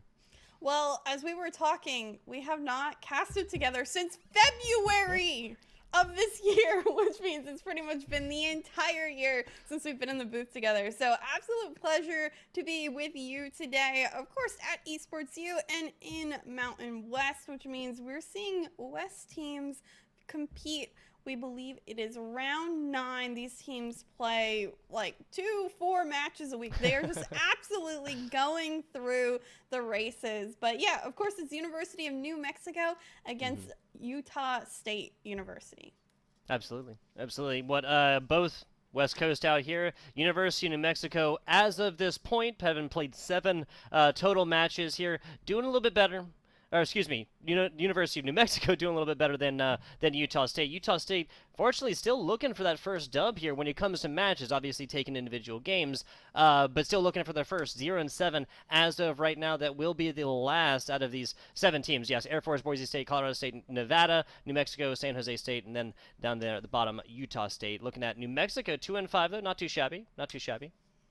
Yeah, I would say this is something that this team is looking to continue to get better. We, of course, get to talk with the background of the teams a little bit before the lobby starts, and they said this is the best team that they have ever really assembled, and they've been playing a lot recently. They've had all these experiences, and because of that, they're feeling really, I would say, positive about this team. They've only been together for 3 months, but they've had the best results in 3 months. You have to start somewhere. And if the start is looking positive right now, I know they have that, positive outlook on things when it comes to that team chemistry and chatting. Absolutely. Absolutely. Fossil over here, the captain for this University of New Mexico squad, gave us a whole lot to go off of. We've hopped right into the action here. We'll get that to you in a little bit. Nice block right there. That's Mockery on the backside. Speaking of, hey, that captain, right? Fossil. In some ferocious offensive onslaughts already, Chicksa. Yeah, certainly New Mexico, certainly we expect them to have the majority of pressure moving on forward, but if, of course, Utah State wants to try and to make them uncomfortable, they're going to need to push upfield as best of their own. Fossil just can't fit this one in on upfield, and now Utah State looking on the transition aren't able to find what we would expect to be some sort of a passing play, and just like that, it's cleared back onto the other end. Yeah, a little bit of offense. Now there's the first. Light Streaks gonna purchase the first here for the University of New Mexico State. Now we get a shot right there, and it's really just Mega trying to get something going here, trying to kind of cap this one out, and then kind of the assist actually over there for, again, Light Streaks. New Mexico up 1-0 right now. A really impressive starting showing for New Mexico. They get a couple of opportunities upfield. We keep seeing them pressuring, getting those challenges, finding more and more shots on the board, and that certainly works out in their favor on the cleanup of that opportunity. Fossil looking for the double, doesn't find it, but Zane able to come through and just find the 50 win. Fantastic stuff right here. Just backing up the teammates, right? Fossil, we'll call it a fake. We'll call it a fake, right? That's going to be the follow-up right there for New Mexico. 2-0 now. About 1:30 into this one, Chicksa. Yeah, it's been, I don't know, it feels like the game's gone really quickly for some reason to start off. You didn't get that slow feeler out, period, at all. It's been all lights out. University of New Mexico putting on demos, putting on shots. Here they are upfield again, waiting patiently to stay there. Mega desperately looking for that clear. Cryptics able to follow up, at least into the corner. That's not the greatest challenge. Mockery already up for it, able to find it off the mix back end. And there we go. A goal, of course, for the life of Utah State. Love that. Love that. Third goal goes the way New Mexico State 2 minutes in. I'm thinking we're just kind of paying attention to those future games from there, but Utah State bringing this one back from the brink. Now this is Mockery, another one, and a bare block right there from Light Streaks, breaking like sound barriers right here just to get over to it right now. But now Offense going the other way, at least started to up for it. Light Streaks, yet again, like we've been saying, this player's a name a lot, Chixo. I would have to agree with you. I think he's been an impact player upfield, facilitating a ton of the pressure that UNM's bringing. Granted, just as quickly, a nice pass here from Mega to Mockery, looking for the double tap read, and Mockery making a mockery of that backboard here on this one. Wow, 6 seconds past halftime. Mockery putting on a one-man show as of right now. Nose down, bar in, a dunk, whatever you want to call it. And Utah State has wrestled back to a 2-2 scoreline as of right now. Just past halftime as well. We always say, you know, whatever the score is at halftime can be undone in the second half. Well, so scores to be undone right here because we're tied up. Yeah, really impressive just what Utah State has been able to bring to the table to kind of rebound, have that resilience in this series. In this game one in particular, it felt like New Mexico had the entire pace of gameplay to start this one off the post and out, unfortunately, just when we think New Mexico is mounting that sort of comeback, they aren't able to slot it on in. So we get this stalemate, and every second, every goal counts at this point, with it being such a closely tied match. Take into the numbers ever so briefly. 6 total shots for Utah State. They just got their 6 right there. But that's only been from Mockery and from Cryptics, of course, right? Mega Cryptics both with assist of their own. But UNM, a lot more of an even-handed dispersion of these shots. 1 for Light Streaks, 1 made in, 3 Zane, and 2 for Fossil. Fossil's coming in with 2 assists already as well. Both of these goals being assisted from Fossil. Yeah, that spread certainly shows how New Mexico always seems to be able to be a little bit more cohesive upfield. Utah State has just hit those clippable moments, of course, and mechanics sometimes will just outwin and outweigh. But now a minute golden goal territory for both of these teams. You can tell they've gotten a little bit hesitant almost. They understand no mistakes at this point in the game just because of how close they've been able to tie it up. Fossil looking for it for New Mexico. This one ends up being straight down. Light Streak shot just too high. New Mexico will have to leave and go back home without one for now. Just a little bit too high on that one. A solid opportunity, but I have to back up your point there, Chicks. It seems like New Mexico has taken advantage of mistakes made from Utah State thus far, whereas Utah State has just purchased their goals cleanly. Just really, really good setup and just spreading the defense a little bit too thin. 2-2's look right now that started all the way University of New Mexico is now looking a lot more even-handed, even with an edge towards this Utah State squad. 10 seconds. Oh no, this is that death moment, Yep. and I knew it was coming as soon as you said 10 seconds. Zano from the skies manages to get that one down at the 6-second mark. New Mexico need to hold on basically just for a kickoff. Yeah, they basically get a kickoff. That's all they're really going to be afforded on this one. Going the way of University of New Mexico. Now they got to play a little bit of volleyball, keep this ball aloft. Last bounce territory, not going to happen. And a matchup that seemed like it was all New Mexico all day long ended up going to a much more even-handed dispersion. Now taking a look, thanks to our awesome new stats tracker. Love this right here. Love this. The Lobos, University of New Mexico, the Lobos right here. Pretty even numbers when it comes to what shots, saves, demos, assists, and of course goals. Yeah, it's even. That's why this game was so close. We nearly saw overtime. But what I like in particular is that both teams have assists completely for either all 3 goals or all 2 goals. It definitely was a team effort on both sides. Again, in Utah State, a little bit more pop-offish. Mockery hitting that double tap is certainly what still replays in my mind, but great finishes ultimately by Zano, both on that last aerial play and the other 50 win he had to move on forward. So we will see what happens in game number 2. I think New Mexico certainly starts off strong, and it is a best of 5, which is kind of a quick series at this point. It seems like we're always doing best of 7s in collegiate play, but best of 5, you really need to make sure you get a hold of your series quickly. Yeah, absolutely. And I I agree, and I think that both teams did a great job. Like, New Mexico, they just came out so hard and heavy, got those 2 goals very, very quickly, and this was just kind of like Utah, like, struggling back. If they'd been able to hold on for 7 more seconds, right? 7 more seconds, because that bounce was necessary coming into that left side. You know, bounce ball, that's going to be out right there. Next break, we'll talk a little bit more about these fun facts. One of these, you know, the captain over here for New Mexico, Fossil, wrote a full-on paragraph. Oh my God, it's light streaks early again. I mean, he's not giving you time to talk. He wants to let you know he's down here for business and light streaks. We said his name a bunch earlier. You mentioned it in particular, how prevalent he was on the field, and that's due to his great positioning. He has been on the play, on the ball so often.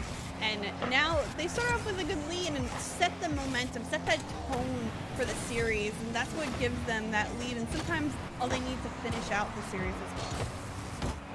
It's all about that perseverance, momentum going forward right here. And Utah State has played from behind so far, so I don't view this early goal here from New Mexico as a dagger to the heart necessarily for this game, and much less not for the series.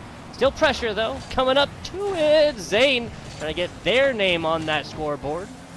Assists and goals earlier. That was game 1 right here. Looking for a little bit more. Back and forth, little bounce action, and still, even with the efforts of the defense right here, Zane, said it earlier, want to get their name up in lights, and that they do. Good effort from Cryptix. Cryptix obviously taking the last touch. This is a technical own goal. Still had to go for it. Still had to defend it. Would have been worse if they had not tried to. I just think it's really impressive to see the continued persistence of this team upfield early, so early in this game. We haven't even been past a minute, and they have continued to outplay. But Zane scoring that one, let's find, you want some fun facts? We'll throw it on in. So Zane is, of course, Grand Champ 223, and he's a driven and charismatic senior who is a powerhouse in front of the net, as well as a dime-dropping playmaker in the center of the field. I love the words they use to describe this player, because, I mean, he did the job for me. I didn't have to think of anything creative. That is a banger type of player right there. Exactly. Like Fossil right there, just like literally typing all it for us. We joke about having the script sometimes. Light Streaks is going to have the script right in the back pocket. Second goal right here. But yes, that was a direct quote right here, folks. That was a direct quote. Not that, like, we need nothing written for that one. The flowery verbiage and everything coming out for New Mexico. We'll hop on theirs. But for now, fun facts about Utah, excuse me, because we were not given any fun facts from these players. Utah is actually the second driest state in the United States after, drumroll please, Nevada. Hey, like where I live. On average, Utah has 300 sunny days a year. Back to the game. Wow, 300 out of 365? That's a lot. I don't know if I could handle it, but all good. It's a drought on the side of Utah State when it comes to offensive pressure. They desperately need to find a way to get upfield, but this game has just all been University of New Mexico putting on pressure. Maybe a clear here in hopes, of course, for Utah. They can get a little bit more, but there's Zane, the pressure, the shot, and the save needed for Utah State. Yeah, definitely needed. The issue, I think, so far is Utah's just kind of cheating up a little bit more. They're not getting those clears, and that's setting up these types of plays right now. For example, right across the middle, that's Mockery just trying to get into position right here. Mockery, Mega, they're super spread towards that left side right there, off the back of just some really just rampant, really kind of chaotic rotations right there to try and get in the defensive stance early. It's all about getting that out, getting a nice solid clear, and then getting in position to get your own offensive onslaught started. The same. If that own onslaught for Utah State can really start, it's been Fossil, it's been New Mexico, just continuing even more upfield presence. Light Streaks working off the corner, gets 50. Fossil taking his time, the 50 to keep it on the Utah State half. Zane, another 50, and still this ball stays on that white-silver colored half. It's a wonder that Utah State, again, is struggling just because they can't even get out of their halfway point. It's a lot, of course, to get upfield, but when it comes to, of course, these 7 make that 8 shots that New Mexico have been able to bring to the table, how can you defend? Yeah, sitting back. Yeah, there you go. Nice defensive block right here, but there's always going to be another. The double tap looking dangerous right there. Mockery going to interrupt that as it's unfolding, trying to get it past, but once again, Mexico's just always there on the rotations, always with a player back. Fossil burns it all to get right there, looking for a double tap, not going to find it without boost in the tank, Jigsaw. Hoping for Utah State to have an answer here, but again, a great clear out. Light Streaks actually doesn't find the connection. That's the first bit of non-cohesive effort we've seen from New Mexico, just misses the mark.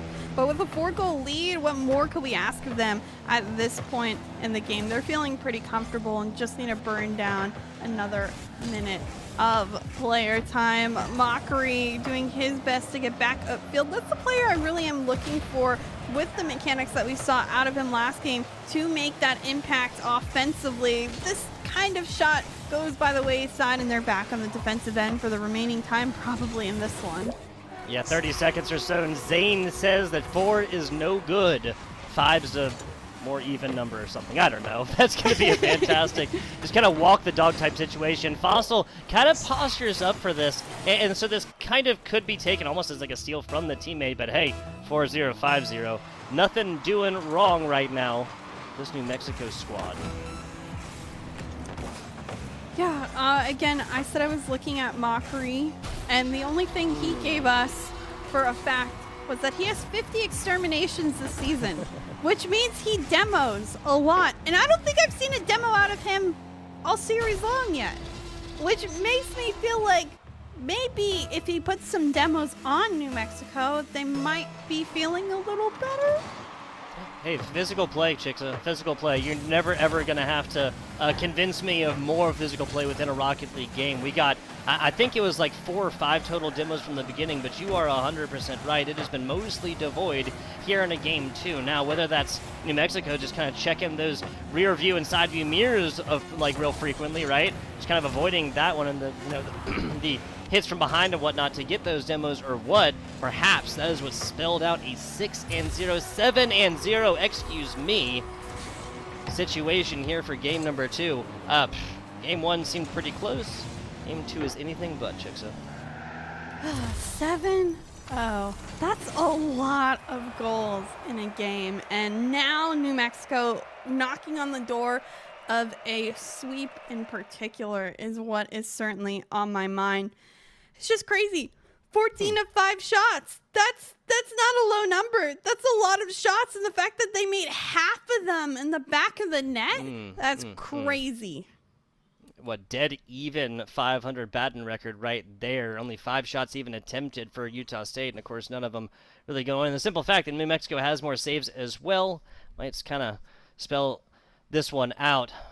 Your point earlier, I want to get back to, especially given the Cryptic Mega, the two that didn't necessarily acknowledge the physical play, acknowledge the demo game there so much within their fun facts. Maybe it's just about getting Mockery involved in the demos and whatnot, and let them cook. Because of course, Utah is the only state in the union that has a cooking pot as part of their state symbols. So I don't know how to really relate that one, but there's another fun fact there for Utah. Okay, guys, only state that has a cooking pot in their state logo, state symbol. Well, we hope that Utah State uses that pot to their full advantage in Game 3, because they need to cook at this point. New Mexico is certainly cooking right now. In particular, again, 7-0 is a huge scoreline when it comes down to it, and there's not much more we can break down other than the fact that this team played phenomenally well. But if you throw in another Utah fact, I'll throw in another fact about Fossil in particular. He's their highest ranking player on this team, Grand Champ 3 to SSL. He is a junior, but most importantly, he is the Rocket League coordinator and VP of events for the University of New Mexico esports team. So he's that rock and utility player of this Rocket League roster. It's literally a fossil. I mean, of course, it's in the name. But I really think it's impressive that he in particular is their kind of coordinator, works with the events of the school, and has that sort of, play style to actually, you know, not only just play but be involved in the esports team.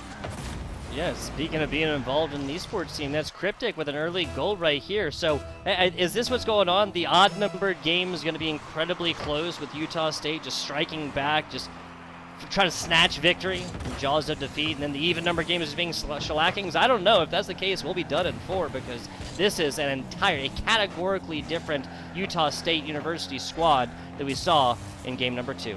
There are quick rotations, there are attempted passes on the infield and whatnot. There are also really weird, uncharacteristic giveaways like that in their third, but off the back of some fine aerial play, Cryptic's getting this one going, tries a pre-jump at this, not going to happen. Only one player back as of right now, and that's Lightstreak. Oh no! Oh no! Heartbreak Hotel has been checked into, Chexa. I was like, oh, that's the biggest brain touch, and then it's on target. That's not what we like to see. We want to see, you know, that goal being an insane flick or the save being made on that play. It's just a mere misstep, and I feel like this is the type of play that'll really hurt Utah State in this game in particular, because all the momentum that they earned on that first goal, it's kind of destroyed, because you said the heartbreak. That mental hits hard when a mistake like that happens. The brain, the heart, everything in between, and like, man, Fossil gets this one off the backboard right into the breadbasket. This is going to be one of the easiest goals of theirs after a solid attempt, but all for naught. Not even making contact there. I believe that was Mega coming off the backside. Gotta say, this is going to be Utah improving their look, improving their aesthetics. Now, of course, that's not exactly all that plastic surgeons does, but another fun fact coming in for you guys. Salt Lake City, Utah has more plastic surgeons per capita than any other city in the United States. Again, just trying to connect these somehow, guys. I can't connect that to Utah State, but you know what? It's cool. I guess if you ever need those, go ahead on over to Utah. Salt Lake City, people. Oh my goodness. I guess rounding out, of course, the New Mexico roster is, of course, Lightstreaks, and he is a newcomer to this team. He's a first semester freshman, but of course, don't let that fool you. He can pull out any mechanic out of his bag of tricks when the team needs it. We have certainly said his name a lot today, and I think as a freshman, he has certainly showed that he works with this team of a junior and a senior to make sure things going. There's Lightstreaks with that save there, and a phenomenal play. He'll stay and save it again. I think tons of talent for this freshman on this team moving on forward, of course.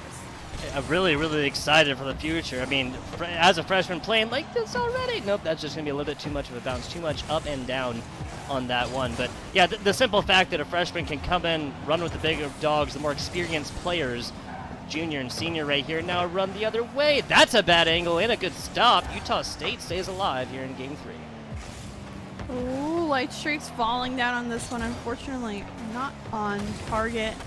Mega patiently waiting, and demo from Zane and Fossil to keep this one upfield. Still tons of pressure coming out from the New Mexico side of things. Quickly back up in midfield, and Zane, I think, kind of missed jumps there, so there'll be some pressure that Utah State can't bring, because there's another 50 and a phenomenal read off the corner from Zane. Yeah, Zane may not be the best at like drawing up plays like the solo play completely themselves, but setting this one up by themselves off the corner and inside, nobody on Utah State was home for that one when it rang the bell. Great work for New Mexico. They hope to close out this series in a sweep if they can continue to hold this lead. And of course, if you were wondering how long this team has existed, they were one of the first of their esports on their campus. They have continuously grown since 2018. So, team certainly in the making. Again, I love that Fossil is so involved with this team and not only plays, but is involved with the esports. I just think, I mean, I remember being in college not too long ago and being a part of my esports program, and it's just fun to kind of have that leadership activity, not only just playing on the field and being almost like a captain, but working a ton of other things in the background for events for your school. Yeah, me too. I just graduated college, and my esports program at my university, that was huge. Like, I just graduated last year. I'm 31 years old, guys. I'm just messing around. It wasn't exactly esports wasn't exactly a collegiate thing when I went through university. Would have been really cool, and I'm really glad that you got to. I'm not taking away from that. But oh, Cryptics yet again, the second blow, second dagger to the heart right here, taking advantage of that collegiate esports experience. Yeah, don't count out Utah State just yet. They're gonna have a little bit to give back in this one. 31 seconds, of course, left on the clock. Not much time. But Utah State within one. If they get a good kickoff read here, potentially, if Cryptus can back upfield the Fossil, a good clear out. 20 seconds left on the clock. Mockery popping up. Zane, though, in midfield. Fossil doubling with him. Maybe an opportunity for Mega Mockery. The pass to Cryptic isn't communicated, and that could have been it. Mockery looking one last opportunity. Gets the flip, reset the challenge. The follow-up, a huge clear for Light Streaks. They are out of time as this one is set to hit the ground right now. Wow. That's about as close as it gets, folks. That is as close as it gets. A single goal within regular time. Heartbreak Hotel, yet again, though. I'm not 100% sure what exactly it was in Game 2. I really just think it was University of New Mexico getting an early lead right here, and Utah State, like, they're good from playing from behind by like a goal or two, but once they have to pour everything into offense and just focus, putting points on the board to try and come back from an almost insurmountable lead, 4, 5, 6, obviously once it got into 7 right there. Crazy stuff. Again, it seems like we were able to get a Utah State squad that was able to put forth a much more contentious play within these individual 5-minute Rocket League games when they were able to get a goal within the first minute or so. Obviously, like, scoring-wise, that makes sense, but when they're shut out, when they're always playing from behind, and especially from a deficit where they know, like, we just have to go for these aggressive offensive plays because we have to put points on the board, because a loss 7-6 or a loss 7-0 is the same thing within your individual series, Chixa.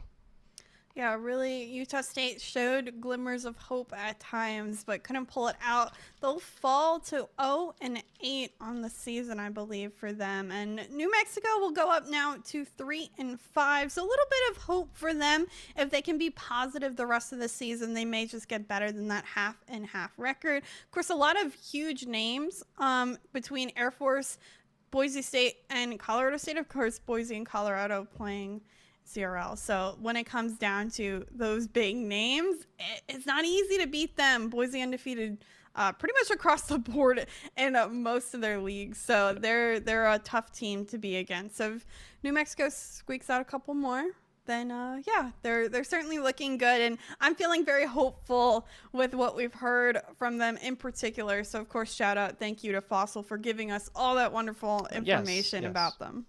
And big shout out to Google for giving the information that Utah State failed to deliver on their fun facts. Had to pull them out myself. Here, folks. A really heartbreaking here for Utah State 0-8. That's not going to be it for their entire season, of course. Still a couple more regular games, but if we're talking about postseason stuff, obviously pretty much out of contention there, Utah State. University of New Mexico, a little bit of a different story. If they win out from here, then we're talking about, like, lower percentages, but percentages nonetheless here. And it's all about the hope, all about the prayer, right? And when it comes to playoff contention here, that's going to be about it. We're not going to be doing an interview here for Mountain West on this time, but guys, I do want to let you know that this is Friday. This is the last of the regular week here, but on Sunday we will have the Fighters Cup presented by the United States Marine Corps, which is of course a Valorant series. We have Rocket League here on the day. We've had Overwatch this week. We've had we've had League of Legends just earlier today right here. We're just kind of smattering, just a wide smorgasbord of esports here for Esports U, Chixa. Yeah, that'll be at 12 p.m. Eastern on the Esports U channel, so feel free to pop on in and watch some of that. But yeah, that's it. A very short Rocket League series sweep for us tonight. Again, thank you so much, Tugboat, for being with me in the booth. It has been a really long time, like we mentioned, but I'm sure I will see you around and other things. And of course, thank you to the background and everyone working at Esports U. They always do a wonderful job on production. Shout outs Colton and Leighton. So Yeah, absolutely. I'd say same exact thing. Song sung here from Tugboat. Colton, Layton, very much appreciate you guys, and we'll be looking forward to that. Again, guys, that's the Fighters Cup presented by the United States Marine Corps. A Valorant series starting 12 p.m. Eastern Standard Time. And I know what you're wondering, what's the format? What's going on there? Well, you got to go over to Esports Hughes socials and everything else to kind of figure that one out. Or hey, just tune in about 12 p.m. Eastern Standard. That's like 9 p.m. out here on the Pacific time to figure that one out for some Valorant action. FBI Tugboat checks it. We will catch you guys on the next one.